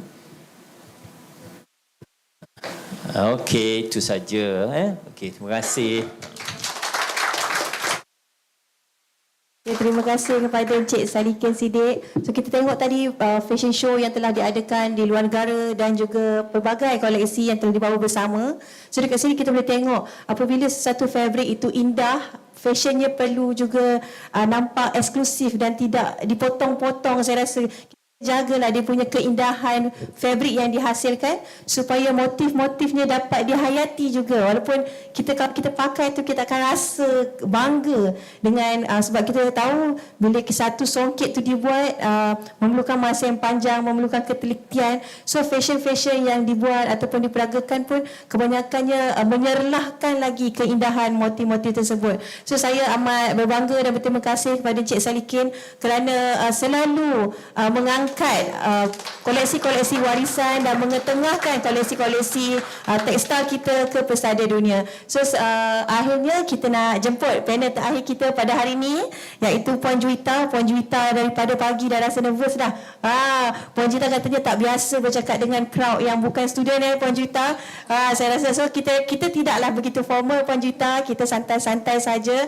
So saya memperkenalkan Puan Juwita Jaafar Makna, merupakan pensyarah kanan Jabatan Seni Reka Tekstil Kolej Pengajian Seni Kreatif daripada UiTM Shah Alam. Beliau memiliki Master in Design daripada Universiti di Australia and Bachelor in Art and Design Tekstil daripada Universiti Teknologi Mara.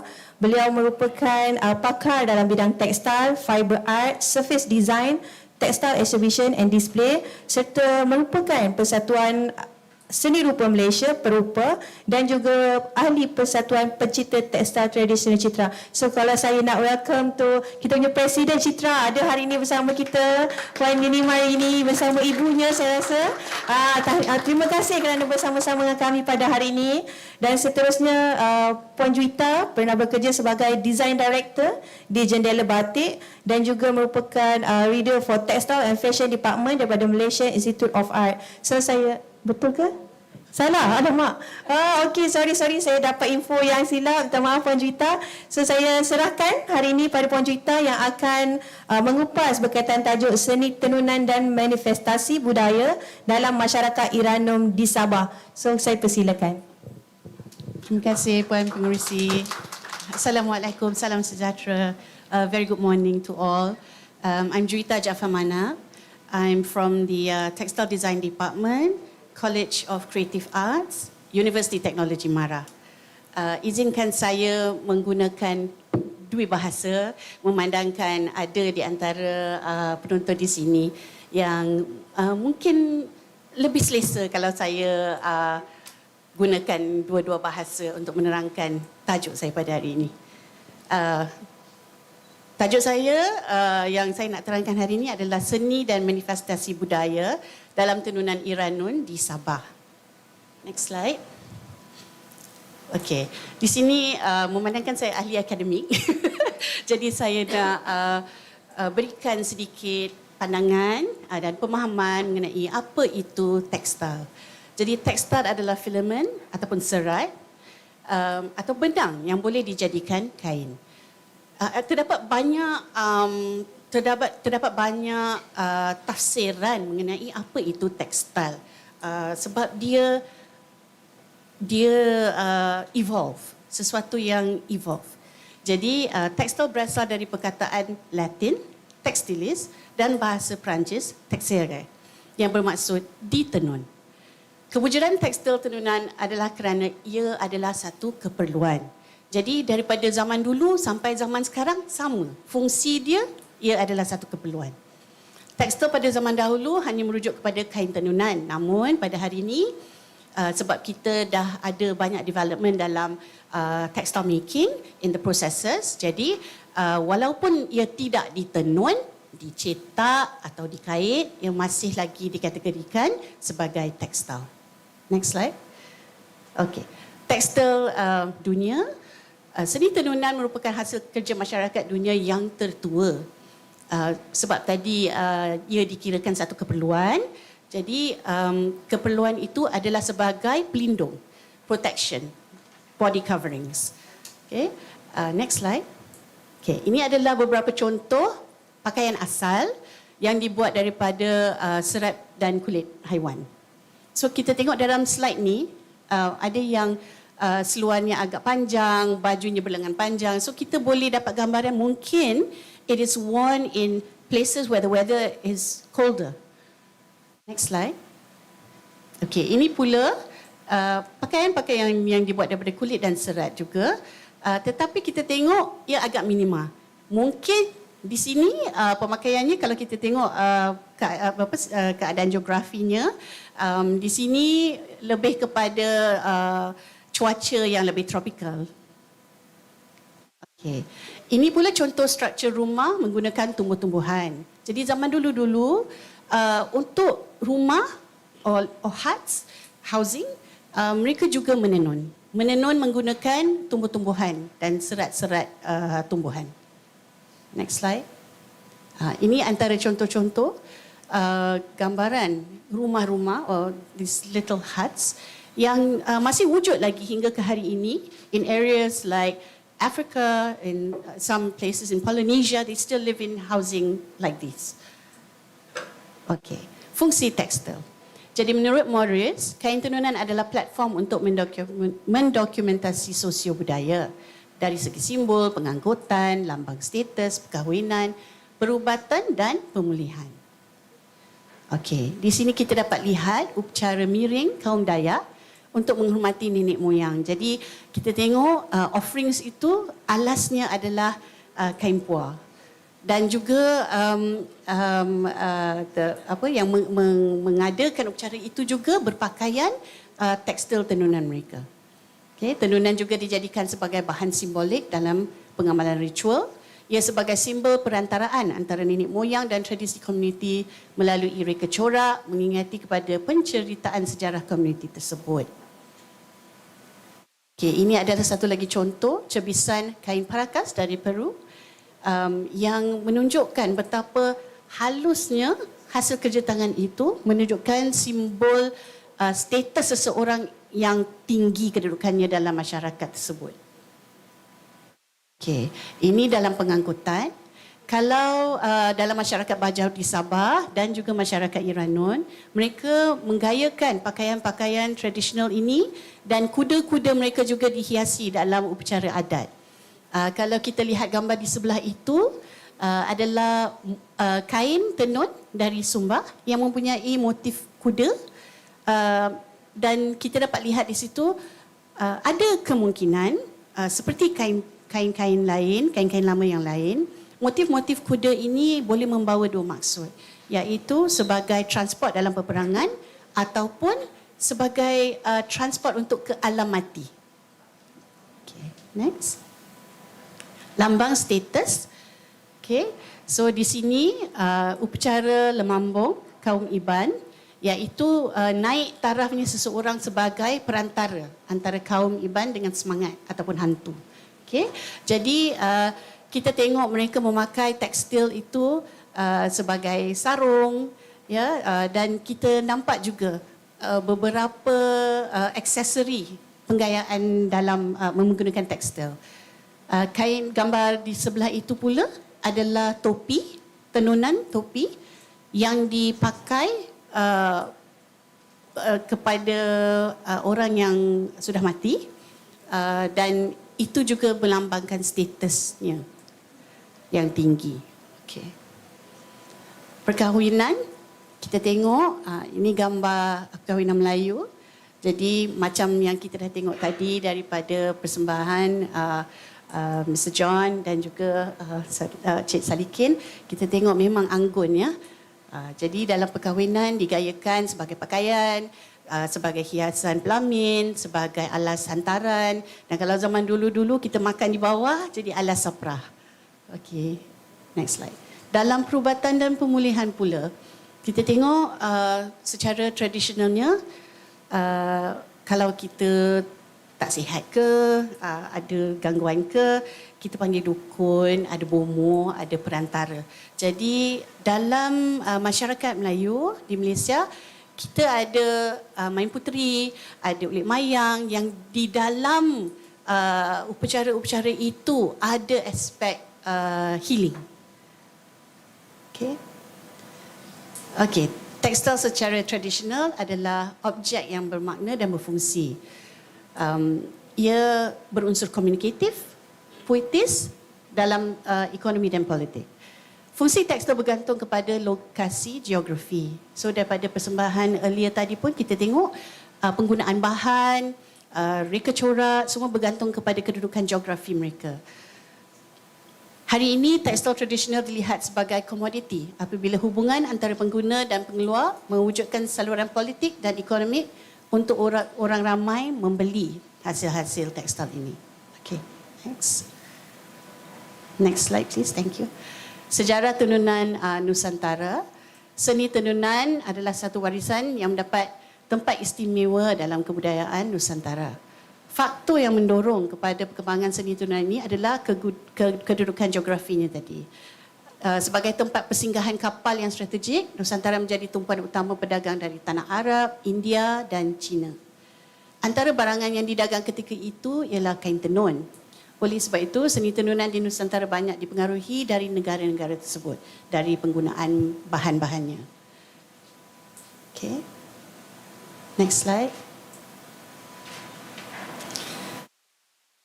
Saya nak fokus kepada masyarakat kaum Iranun kerana ini adalah penelitian yang saya buat. Masyarakat Iranun di Sabah dikatakan berketurunan dari Pulau Sulu. Okay. Ada banyak contradicting theories mengenai the origins of the Iranian people in Sabah.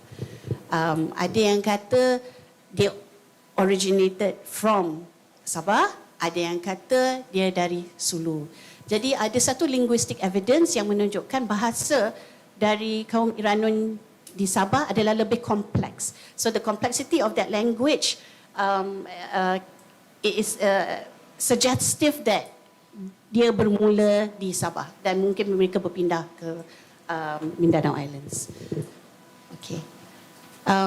Menurut Roslan dalam kajiannya tentang adat kematian dan pengebumian Iranun, didapati orang Iranun didapati tinggal di sepanjang kawasan pantai, di tepi laut dan sungai. Zaman dulu mereka duduk atas kapal di tengah laut dan mereka berdagang dan tetapi sekarang mereka tinggal di pesisiran pantai di pantai barat di Sabah. Okay, next slide.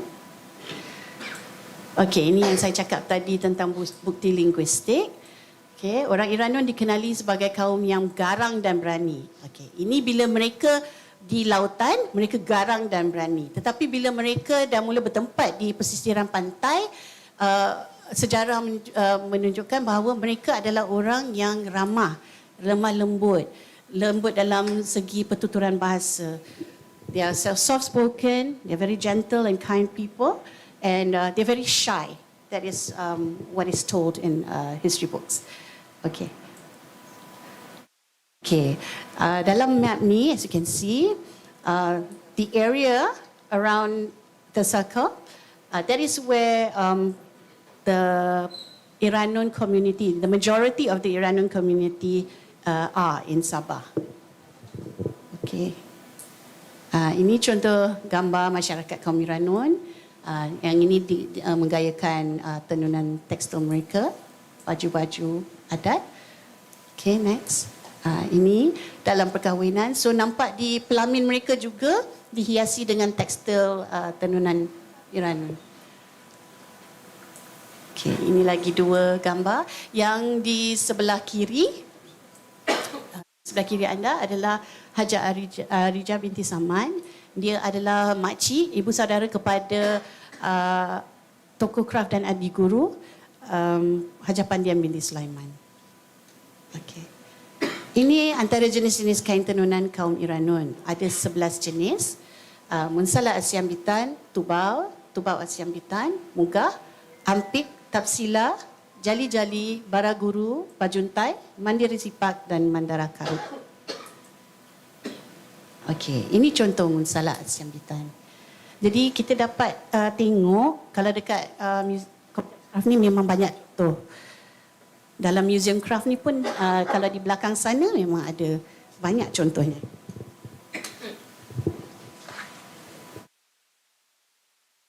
Ini dua contoh pinjaman dari Museum Kraf.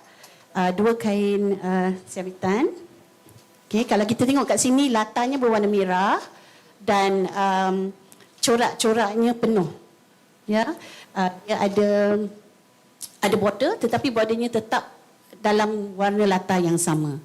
Ya. Okey. Okey, yang the next one is kain tubau. Tubau ni benangnya, kalau dalam konteks sekarang, mereka menggunakan dua jenis benang yang saiznya agak berlainan. Kalau kita rasa, kita boleh rasa bahagian tepinya, bordernya itu adalah sedikit tebal berbanding kawasan tengah. Okey, dan usually ia berlatarkan warna yang gelap, warna hitam, warna biru gelap dan merah gelap. Okey, ini contoh. Jadi tubau ni biasa digayakan sebagai dastar. Apa itu dastar? Dastar adalah hiasan kepala, okay? Headdress. So the tubau is folded a certain way and it's worn on the head as a headdress. Yang di sebelah kiri adalah Allahyarham Tuan Haji Masrin Haji Hasin. Dia pada tahun 2010 waktu saya pertama kali sampai ke kaum Iranun di Kampung Rampaian Laut di Sabah, saya berjumpa dengan beliau dan dia waktu itu adalah ketua kepada kaum-kaum Iranun di Sabah. Okey, ini tubau Asyambitan. Jadi tubau Asyambitan ni is like a combination of the munsala Asyambitan and the tubau. Jadi bordernya gelap dan tengahnya terang berlatarkan warna merah. Dan tepi-tepi tu ada yang hitam, ada some parts of it merah, ada yang all of the tepi kain is of one colour pun ada juga. Okey. Ini tokoh dan adik guru Kraf, Hajapan dia Midi Sulaiman. This is my main respondent dalam membuat kajian. Okay, next slide. Ini kain muga. Kain muga dia berbelang. Dan kalau zaman dulunya, kain ini dipakai sebagai kain harian. Okay. Ini kain ampik. Kain ini dipakai sebagai samping. Coraknya corak berantai. Ini warna yang agak moden lah. Kalau zaman dulu-dulu warnanya gelap sedikit. Okay. Ini kain tapsila yang sudah dijahit menjadi baju. Ada kalanya kain ini dijadikan sarung untuk kaum lelaki dan juga full suit, baju dan sarung untuk wanita. Ini kain jali-jali. Which I have here. Panjang. Okay. Dia belang saja, plain macam ni. Stripes. Tapi warnanya memang terang, berlatarkan warna kuning ataupun hijau. And the stripes are in dark blue, black or red. Ini buat pakai tangan? Idea, yes. This was a gift. No. Ini tenunan tangan. Panjang tu kita boleh ukur as long as we want. Cuma lebarnya tu yang constricted with the loom. Yes. Yes. On the loom, on a backstrap loom. Backstrap loom. Yes.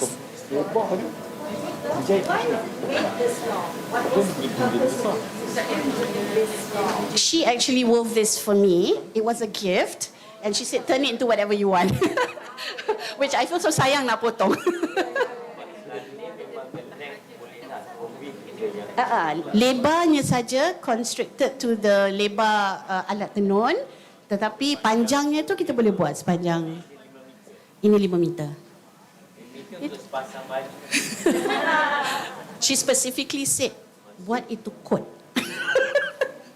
A whole suit, but yeah. Baju Melayu. Yes. Yeah.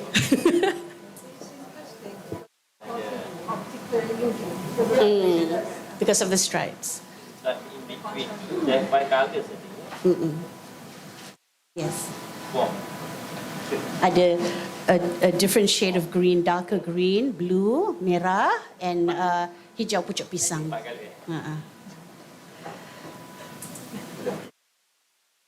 Optical illusion. Zaman dulu-dulu dia buat baju, jadikan sarung or as blanket. Actually, can I just demonstrate?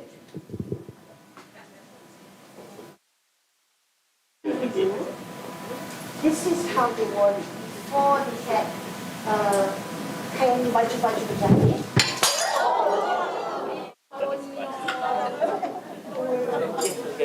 So sorry.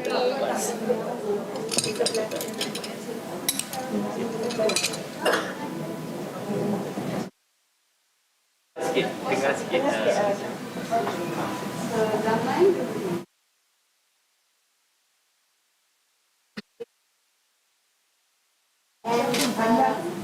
And takkan. Dia buat panjang, tapi usually dia macam 2.5 meter. Depending on the. So they will hold it like so, or when they go out of the house, they wear it like this. And they will push it all the way down to the bottom and hold it like that. 5 meter. Takkan dia sebab special order lah. She made it for me. Okay. So usually shorter. I think it's hold it over the hair. Oh, they will tarik sampai tutup. But why? Because number one, dia malu. Number two, it could be Islamic influence. Cuaca. Tak juga. So when they masuk into the house, they buka, they hold it this way, or they take one side and they push it through. But underneath, what are they wearing underneath? Well, when I went in 2010, I met a lady who only had a sarung, which was not securely, and she used it like this. She took it and she covered her head when she left the house. There. And then she masuk rumah, she turun and she just did that. Sorry. Di sini tak apa. Saya buat macam ni sikit, jadi tak terasa. Ni sikit. Kan? Dia gunanya sebagai dia dah jahit dah sebagai sarung lah. Dia boleh. Dia bukan tak. Dia sambung lah. Sikit. Zaman dulu Tak macam ni. Pasal gambar sampai sebagai blanket juga kan. Dia macam tisu je. Berbeza. Sikit, okey.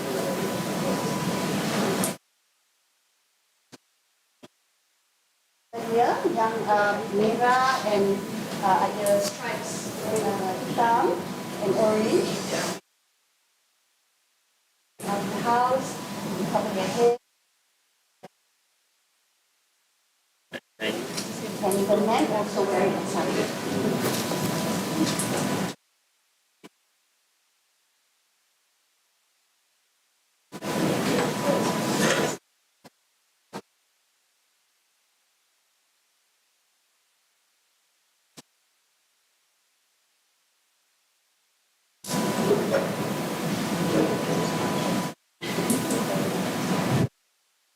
Okay, sorry about the spill.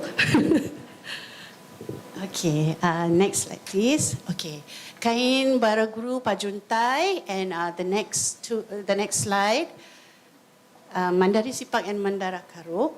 Sewaktu saya buat kajian, kain-kain ni tiada dalam simpanan beliau.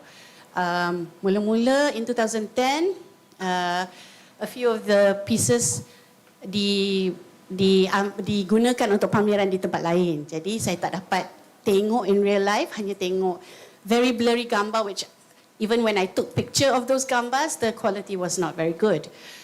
And when I went again last year, she said that some of them dah pupus. Tak ada orang yang weave those fabrics. So, Museum tak disimpan. no, not those. Siambitan ni banyak ada. Okay. Kebanyakan tekstil tradisional Iranun mempunyai fungsi yang sama. Macam tadi ya, kain muka, kain jali-jali, penggunaannya sama. Okay, kebanyakan tekstil tenunan Iranun digunakan semasa majlis perkahwinan, perayaan, majlis-majlis khas, majlis adat dan juga sebagai pakaian harian. Okey, peralatan tenun kaum Iranun, kalau dari segi tradisionalnya, ia sama dengan kebanyakan masyarakat tradisi. Dia menggunakan backstrap loom, okay, alat tenun duduk, dan diperbuat daripada 2 dirian kayu yang menyokong bingkai segi 4 tepat di mana pengusung buluh dipasang melintang pada kedudukan mendata. Jadi information ni lebih senang untuk kita faham bila kita tengok dengan mata kasar. Jadi dalam bahasa Iranun, backstrap loom, alat tenun dipanggil aulen. Okay? Mesin tenun itu adalah para buat aulen. Okay, next. Okay. Jadi para buat aulen ini pada zaman dulu apabila penenun pertama memukul barirah, okay, when they start to weave, the sound, the beating sound of the weaving stool is it's like a calling.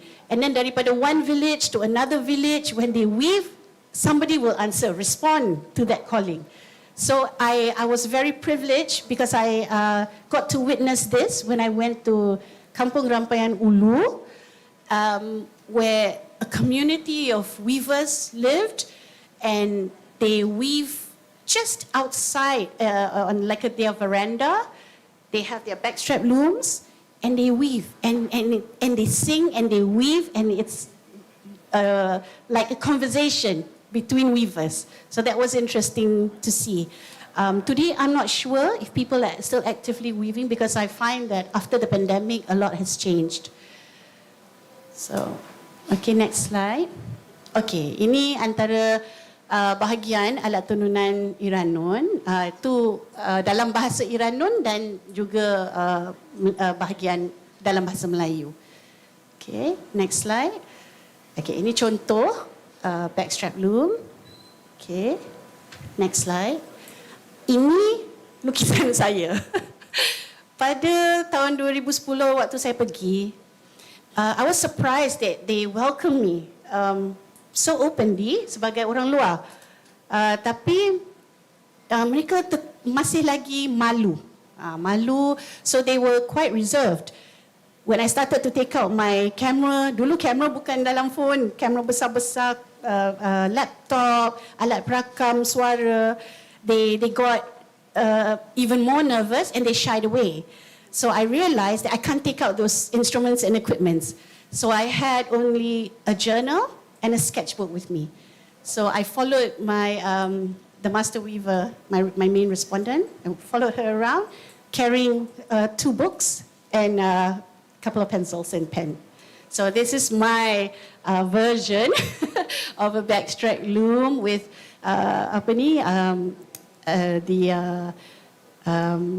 the name of the parts in Bahasa Iranun at that time.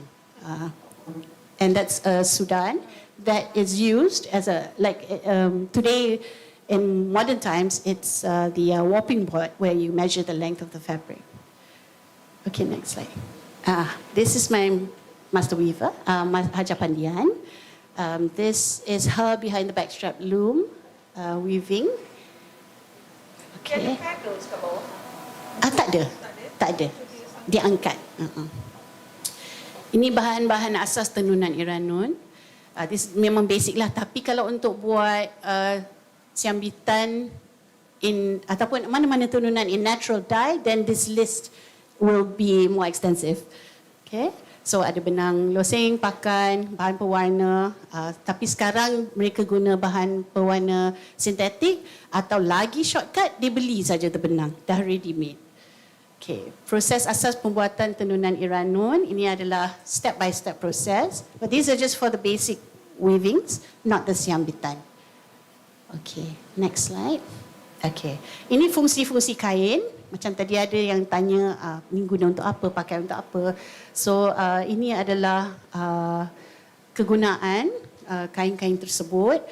Mainly, all Iranian textiles are worn for almost all occasions because in those days they were very remote and geographically they were susah nak access in those areas. Jadi whatever fabrics that they could weave, they used it for everything. Everyday wear, in death, in marriage, wedding ceremony, it's the same kain that they use. Cuma the patterning of those fabrics varies. Okay, ini tubau asiambitan. Okay, so ni yang dibuat sebagai dastar dan juga boleh dipakai sebagai samping. Kain muga, macam saya cakap tadi yang dia tutup kepala dia sampai ke bawah. Okay. Kain-kain Iranun ni ditenun oleh orang Iranun tetapi dibeli oleh kaum Bajau dan kaum Murut. Jadi kadang-kadang tu orang ingat ini Bajau punya. Sebenarnya tiada penenun dalam masyarakat Bajau. Orang Iranun tenun, Bajau beli, orang Murut beli. Tapi they shine because they really parade those textiles in their adat, upacara adat. Okay, next slide. Okay, macam bara guru ni tadi saya cakap dah, saya tak pernah nampak. In real life tak pernah pegang. Jadi I'm still trying to find di mana saya boleh dapat contoh ni. Okay. John, you might have. Okay. Pak Juntai. Kita. Pak Juntai, Mandari Sipak ni pun sama juga. Okay. Next slide. Okay, next. Okay. Asal usul kain tenunan siambitan. Jadi, according to Hajar Pandian, dia originally dia diilhamkan dalam mimpi. Melalui mimpi itu, ada seorang tua yang didatangi seekor ular. Okay, a big snake came to her and told her about this beautiful fabric. And the snake taught her how to weave it. This was what was told from generasi ke generasi. So dalam mimpi itulah penenun tua ini mempelajari cara untuk menenun kain siambitan. Jadi the technique that they use to weave the siambitan actually is a somak technique, where benang-benang pakan itu membentuk corak pada kain. That means the design comes from the somak weave, not the painting of the losing or the dyeing of the pakan, but rather the colouring of the benang-benang pakan. Okay. Ini contoh kain siambitan. Ada yang kita nampak ada motif kuda. Ya, dalam dastar pun ada yang ada representation kuda. Kuda tu membawa banyak maksud. Ada yang sebagai just a documentation that this kuda exists in their masyarakat as a beast of yang they use for pertanian. Ada pula dalam representationnya sebagai protection dalam peperangan, dan dalam maksud yang lebih animistic, dia macam mentransport to the afterlife. Macam tu. Okay, ini close up shot sebab saya nak tunjukkan yang di tepi ini dihiasi dengan renda-renda yang macam ni. Ini modern, tapi itu adalah kait hiasan tepi kain yang dikait, and very finely knitted. And corak bunga kapas tu is macam corak bunga kapas ni kalau dalam siambitan tu dia mesti ada. Kalau traditionally dia mesti ada. Okay, next slide. Okay, keunikan kain tenunan siambitan ni seperti yang saya katakan tadilah, dia tidak ada angkatan sebenarnya. Dia tidak ada angkatan seperti mana songkit, di mana benang-benang disongkit ataupun tenunan-tenunan yang ada inlay. Dia adalah somak teknik. Jadi that is the uniqueness of this kain. It's very complex to make. Pencorakan lagi halus corak tu, lagi kompleks penghasilannya. No, it's not. Okay, ini struktur kain tenunan siambitan. Biasanya begini kalau kita tengok yang yang dibuat untuk dijadikan dastar, juga ada border seperti ini dan ada corak di setiap corner sudut kain itu. Okay. Simbolisme motif dalam tenunan Iranun. Jadi setiap corak dan reka bentuk Iranun diilhamkan daripada alam semula jadi. Seperti kebanyakan budaya tradisional, they inspire from what they see around them. Jadi artis cenderung untuk mendapatkan inspirasi daripada flora dan fauna. Terdapat juga reka bentuk yang merupakan adaptasi dari mimpi.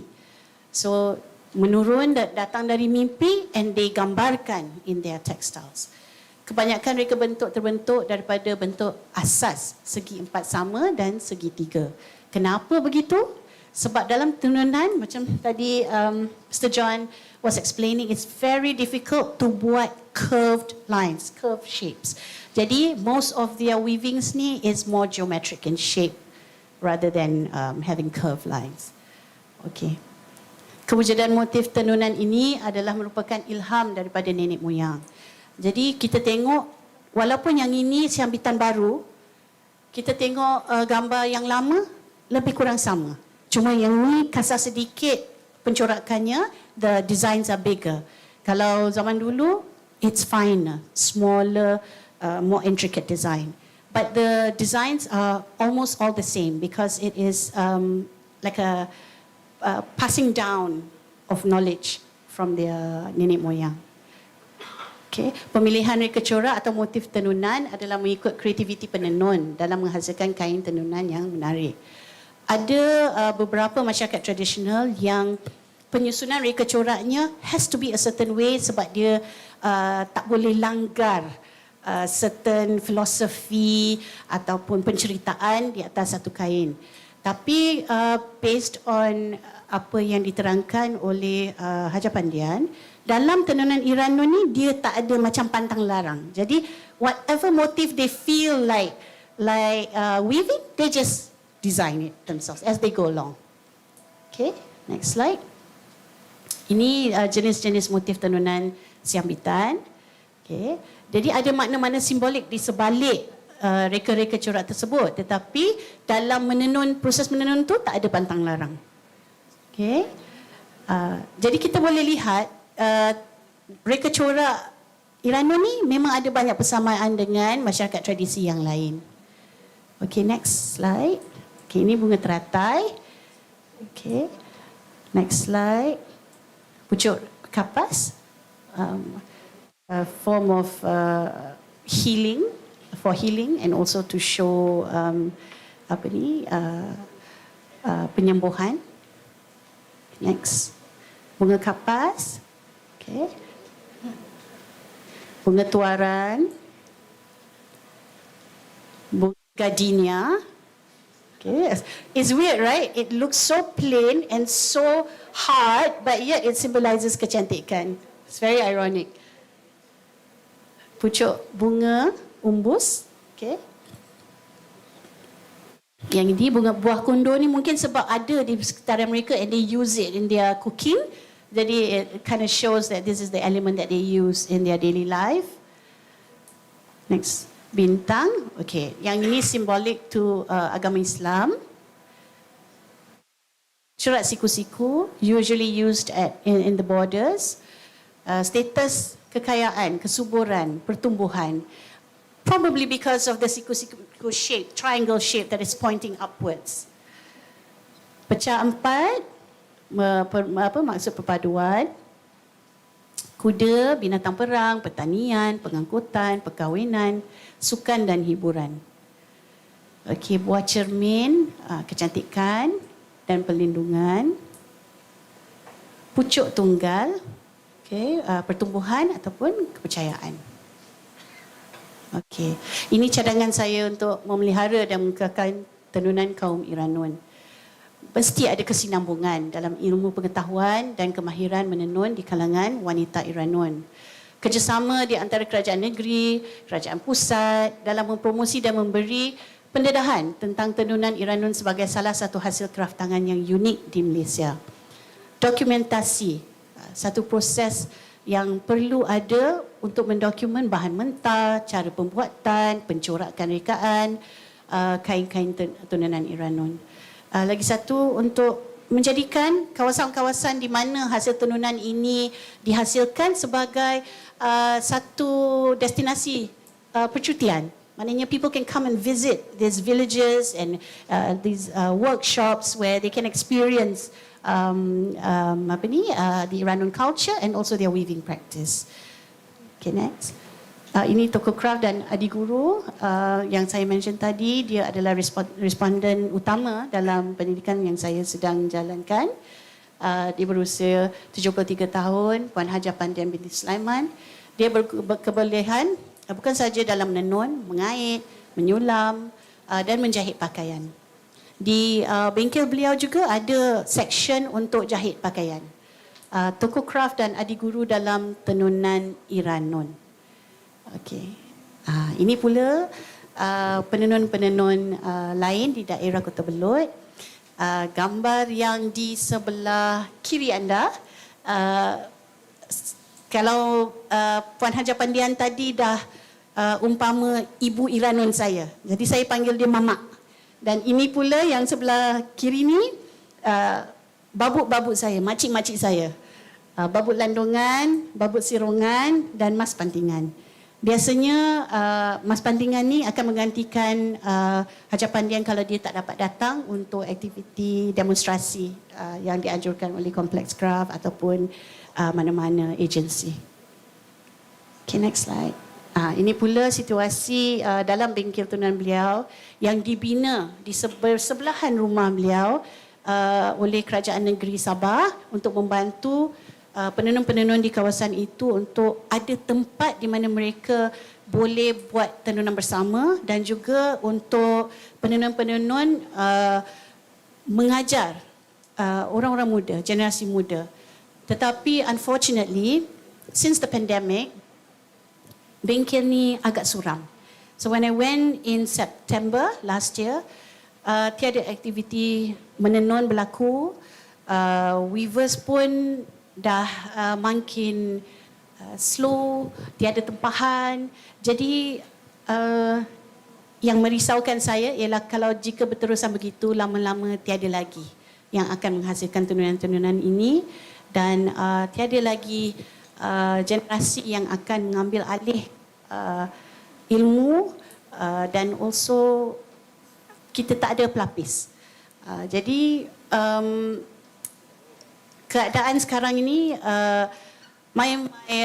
the master weaver Haja Pandian is not very well these days. Jadi menenun, she has stopped weaving because her hands dah tak kuat and her kaki pun dah tak kuat to sit on the backstrap loom. Jadi itulah, it is crucial actually for us to help them promote and find ways so that this craft can continue. That's all. Thank you. Okay, Alhamdulillah, terima kasih kepada Puan Juwita di atas perkongsian itu tadi. Memandangkan beliau seorang pensyarah, so hari ini kita dapat banyak ilmunya daripada segi definisinya, bahan-bahan, peralatan dan juga motif-motif. Kalau yang kita tengok kebanyakan kaum Iranun menghasilkan tekstilnya untuk kegunaan kaum lain macam bajau dan juga kaum murut. Dan motif-motif kalau kita tengok di Borneo terutamanya memang kebanyakan motif-motifnya adalah daripada alam sekitar tu, biasa di Semenanjung pun sama, tapi banyaknya memang kita dengar ceritanya adalah daripada mimpi-mimpi ataupun ilham yang diorang dapat dan ditafsirkan melalui tekstil yang dihasilkan.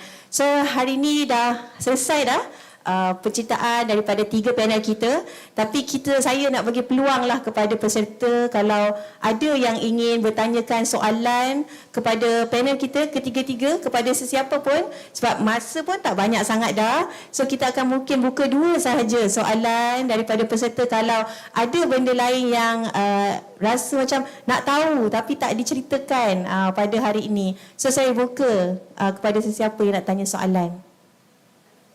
Okey, Fandini. Okey.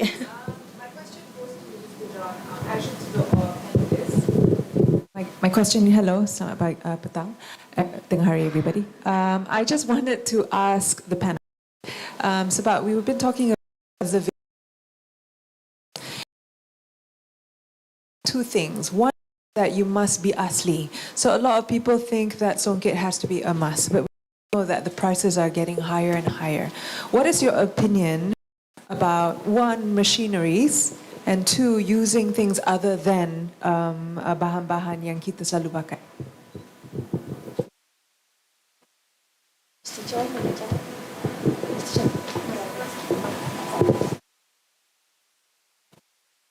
I think it's fine as long as you know you're continuing the tradition of songket.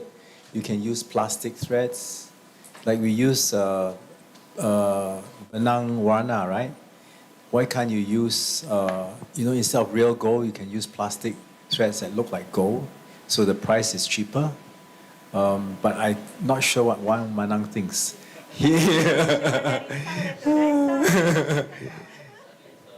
Yeah.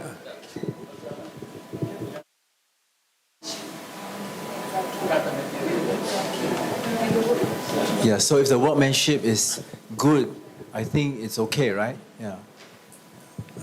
Okey, lagi satu, memang perkara ni memang saya pun dah ajukan kepada pihak Kraf Tangan berkenaan songket mesin kan. Pembuatan mesin ni memang seperti puan ini beritahu tadi, harga songket pun memang makin orang kata handmade tu makin mahal. Dia dah jadi art piece. So untuk macam saya nak introducekan kepada generasi baru dan juga untuk mass production, untuk penggunaan biasa macam seperti Mr. Jan cakap pun, Datuk Razwan baru buat orang kata motif di print atas fabrik polyester lembut, dan juga macam sebenarnya pelambakan songket-songket mesin dah banyak kan. Sama ada pembuatannya tu di Malaysia atau di India atau di London ataupun di New York ataupun di Jepun. Sebab zaman dulu pun memang yang itu yang harus kita petikaikan dan kita harus fikirkan macam mana mass production kita nak gunakan motif songket ataupun itu susahlah sebab kita nak orang kata nak secara tak langsung songket mesin ni dia kalau kita orang kata untuk commercial value ataupun nilai-nilai komersial tu untuk nak orang kata apa nak mempopularkan songket lah kan dengan harga yang murah, dengan orang kata pengeluaran di kilang memang baguslah, cuma nak orang kata sekarang ni memang jadi isu besar lah. Kita tak tahulah macam mana kita nak orang kata nak menggunakan yang asli ataupun yang mesin. Tapi macam saya secara tak langsung tu permintaan daripada orang kata permintaan kain songket asli dengan songket mesin tu memang adalah ya. Cuma kita semua yang mampu tu akan menggunakan yang asli. Kalau yang tak mampu tu memang tak boleh larilah. They have to use songket punya mesin lah. Cuma mesin songket mesin ni pun dah dikeluarkan di kilang-kilang Malaysia, kilang-kilang tekstil. Ya, memang kita mesin songket macam batik songket pun, batik mesin pun ada. Cuma itulah orang kata preserve apa orang kata songket asli dan songket mesin tu memang pihak Kraf harus menggunakan 2 kategori inilah. Orang kata dia punya term and regulation ataupun undang-undang orang kata songket ni kalau macam di sini memang tidak benarkan menggunakan ni kan barang kita utama lokal punya produk. Itu sajalah. Thank you for the question, Nini. Coming from the academic viewpoint, saya berpendapat bahawa dia kena jalan bersama, bergerak bersama. The question is, what is it that you're trying to preserve? If you are trying to preserve the reka corak, then it can be of any medium and material. As long as pencorakan tradisi itu kekal, kita bawa ke sekarang, zaman sekarang. Tapi kalau kita, yang nak kita preserve itu adalah the traditional practice secara overall, that means penggunaan bahan, benang emas, benang perak, pencorakannya, dye stuffnya, then that's a different category of preservation. Jadi saya rasa kedua-dua itu boleh jalan selari. The creative way of preserving through different materials, different ways of doing it, different outcomes. It may not be made into garments, it could be artwork, dan juga preservation secara tradisional. Itu pandangan saya. Thank you. I just want to address this point about using Pakistani brocades and using Indian brocades. Do you know that I think a lot of us do not know that in the past, almost all the Malay royalty used Indian brocade for their most beautiful clothes. It was only later that when the Indian brocades was so unaffordable, too expensive, they changed to Malay brocades. I went to Singapore to visit the National Heritage Board in Jurong, and they had 35 bajus from the last Sultan of Riau Lingga. Out of the 35 bajus, only one was Terengganu songket. The rest were beautiful Varanasi songkets, lined with Indian prints inside. So that was 1905, they donated the collection to the Singapore Museum. So it's the same with like Sultan Mahmud when he asked Hang Nadim to buy the Indian brocades, right? It started from Malacca period. The tradition was royalty wore the most expensive. But now, Indian brocades are machine-made. So they're cheaper. So they're coming in a different way around, right? So yesterday, I went to see Bahari Ashik's fashion show. Beautiful stuff, all baju Melayu, but they use Indian brocade and Pakistani brocade. So I think, you know, for people like Wang Manang or for me, when I'm used to seeing traditional Terengganu, I just cannot accept Pakistani brocade, right? But then I have to see if I have 20 dancers for Menari, they dance, right? I can't afford to have the dancers all in Terengganu songket. I have to buy because when they're dancing on stage, you cannot really see, right? But for me, I want to wear Terengganu, yeah? I want to show that I'm proud of Malaysian, right? But I think you have to make exceptions when you have like, if you're very rich and you have 30 bodyguards and you want all your bodyguards to be in baju Melayu, then you can have them Terengganu. But if you have a whole army, they have to have something, right? Maybe you have to consider using Pakistani songket because it's like 120 ringgit for one samping. But the machine made is like 1,200, and then the really good ones are like 4,000 from Terengganu. So the price is a consideration, but as long as she's, Puan Drita said, as long as you're considering carrying on the heritage, if it's too expensive, you stop wearing your samping. I rather the young Malay boys, they buy on their own 120 Pakistani samping, and they still can use something for Hari Raya. Then give it up. And then when they grow up, they can afford the Terengganu one, they buy the Terengganu one. But as long as they continue the tradition, that's my opinion. Yeah.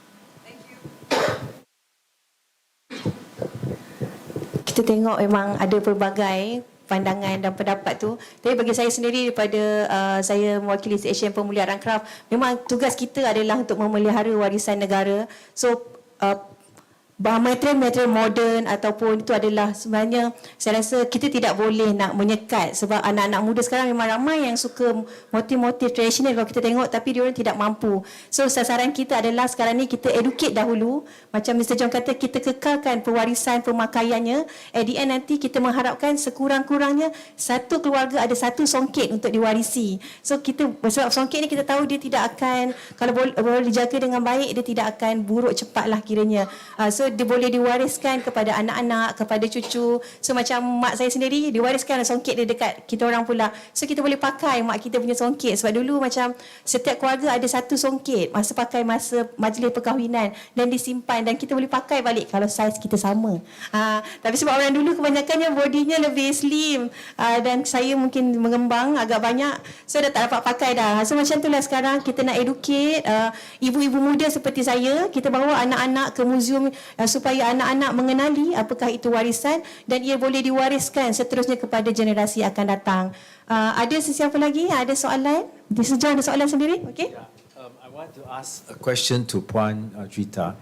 In Burma and in Kashmir, they keep all the threads simpan di bobbin, right? So they have all the bobbins here. But upstairs, when I see, how do they simpan the benang? They also use bobbins. Oh, They also so they have the bobbins here. They do have. But di atas, Kraf tangan di atas tak ada bobbin. Upstairs, you see, there's no bobbin, so I'm confused.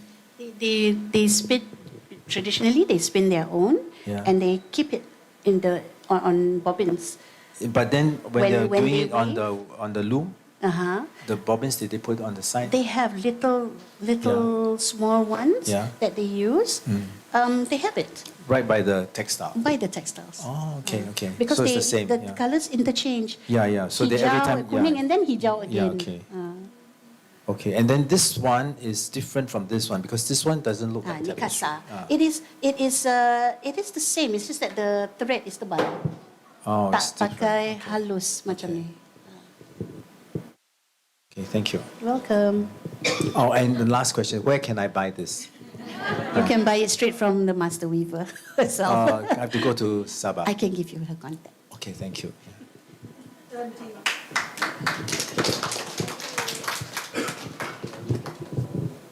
Ada lagi satu soalan?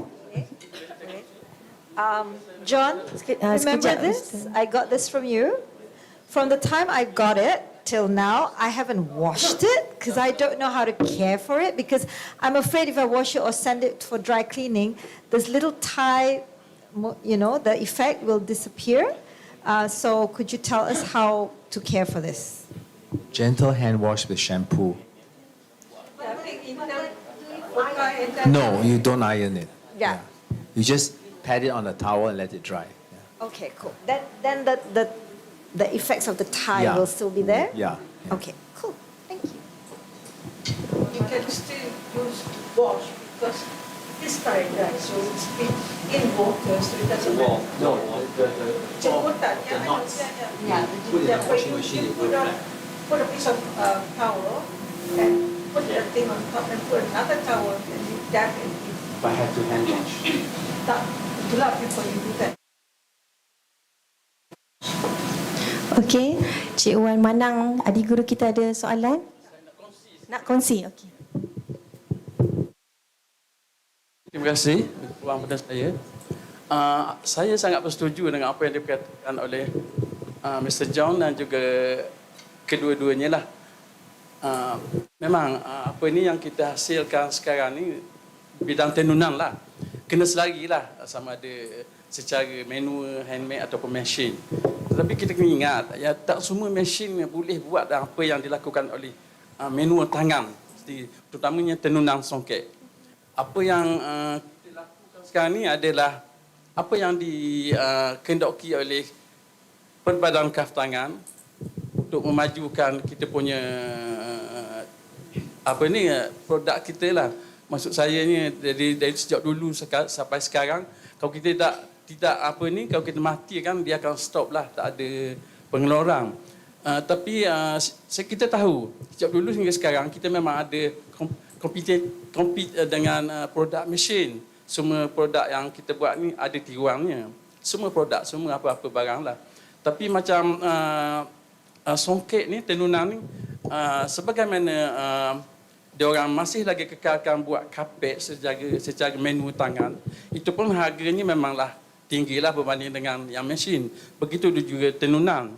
Kita masih mewarisi, macam saya ni, generasi keempat daripada keluarga saya, masih mengekalkan insya-Allah kepada anak-anak saya, insya-Allah lah.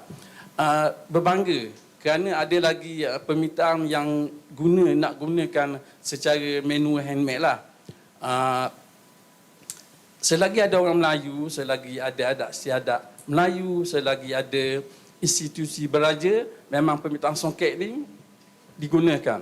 Tetapi tak ramai yang nak gunakan yang betul-betul original kerana harganya bergantung atas material, design dan juga workmanship. Jadi tak heranlah kalau ada yang mesin daripada India ataupun Pakistan digunakan. Tapi apa yang diwawakan, apa yang disarankan ataupun yang dilakukan oleh Perbadanan Kraf Tangan ni, saya rasa kekalkanlah. Kalau tidak, benda ni akan pupus. Itu saja pendapat saya. Bergantung atas penerima untuk menggunakan yang tempatan ataupun yang mesin. Terima kasih. Okay, terima kasih Cik Wan Manang atas perkongsian itu tadi. So hari ini kita dah selesai dah. Kita punya aktiviti Wacana Kraf, iaitu Keanggunan Tekstil Tenunan Malaysia. Ia merupakan satu perkongsian yang sangat menarik melalui perkongsian pelbagai jenis kategori tekstil tenunan seperti songket, limar, tenun pahang, tapestry, dan asimilasi dan inovasi dalam penghasilan motif, reka corak, rekaan fashion bagi tekstil tenunan, memastikan seni kraf tenunan kekal terpelihara sebagai warisan negara. Diharap perkongsian ini akan memberi inspirasi kepada semua, khususnya golongan muda, untuk bersama-sama menjaga dan mengekalkan warisan negara, khususnya untuk mematabatkan lagi di pesada dunia. So akhir kata saya berterima kasih kepada Mr. John, Puan Juwita dan Cik Salikin Siddiq di atas ilmu yang diberikan. Cantik harum si sundal malam, bunganya putih berpangsa-pangsa, batik tenun, tekad dan sulam, Kraf Malaysia, warisan bangsa. Saya serahkan semula kepada pengerusi majlis. Terima kasih kepada moderator dan para panel jemputan kerana telah berkongsi dan memberi pelbagai maklumat berkenaan tenunan di Malaysia. Untuk makluman pada hari ini sekalian, pameran yang sedang berlangsung di Area 1 Museum Kraf Kuala Lumpur bertemakan kehalusan seni kraf tenunan dan sulaman. Museum Kraf Kuala Lumpur dibuka pada setiap hari dari jam 9 pagi hingga 5 petang pada hari biasa, namun bersempena dengan Hari Kraf Kemasan 2023, Museum Kraf Kuala Lumpur dibuka dari jam 9 pagi hingga 9 malam. Masuk adalah percuma dan datuk-datuk, datin-datin, tuan-tuan dan puan-puan dijemput hadir untuk menghayati sendiri keunikan pameran tenunan dan sulaman di Malaysia. Tanpa disedari, kita telah sampai ke penghujung program Pengembangan Ilmu Wacana Kraf. Pihak urus setia merakamkan jutaan terima kasih atas sokongan dan penyertaan daripada Persatuan Pecinta Tekstil Tradisional iaitu Citra, pihak Universiti Teknologi Mara UiTM, Jabatan Muzium Negara dan Perbadanan Adat Melayu Warisan Negeri Selangor iaitu PADAT. Izinkan saya memberi serangkap pantun yang berbunyi, bunga seroja di atas para, jatuh ditimpa buah berangan, andai kata tersilap bicara, kemaafan jua kami pohonkan. Terima kasih sekali lagi kepada para hadirin dan semua panel jemputan. Semoga kita berjumpa lagi. Sekian, terima kasih.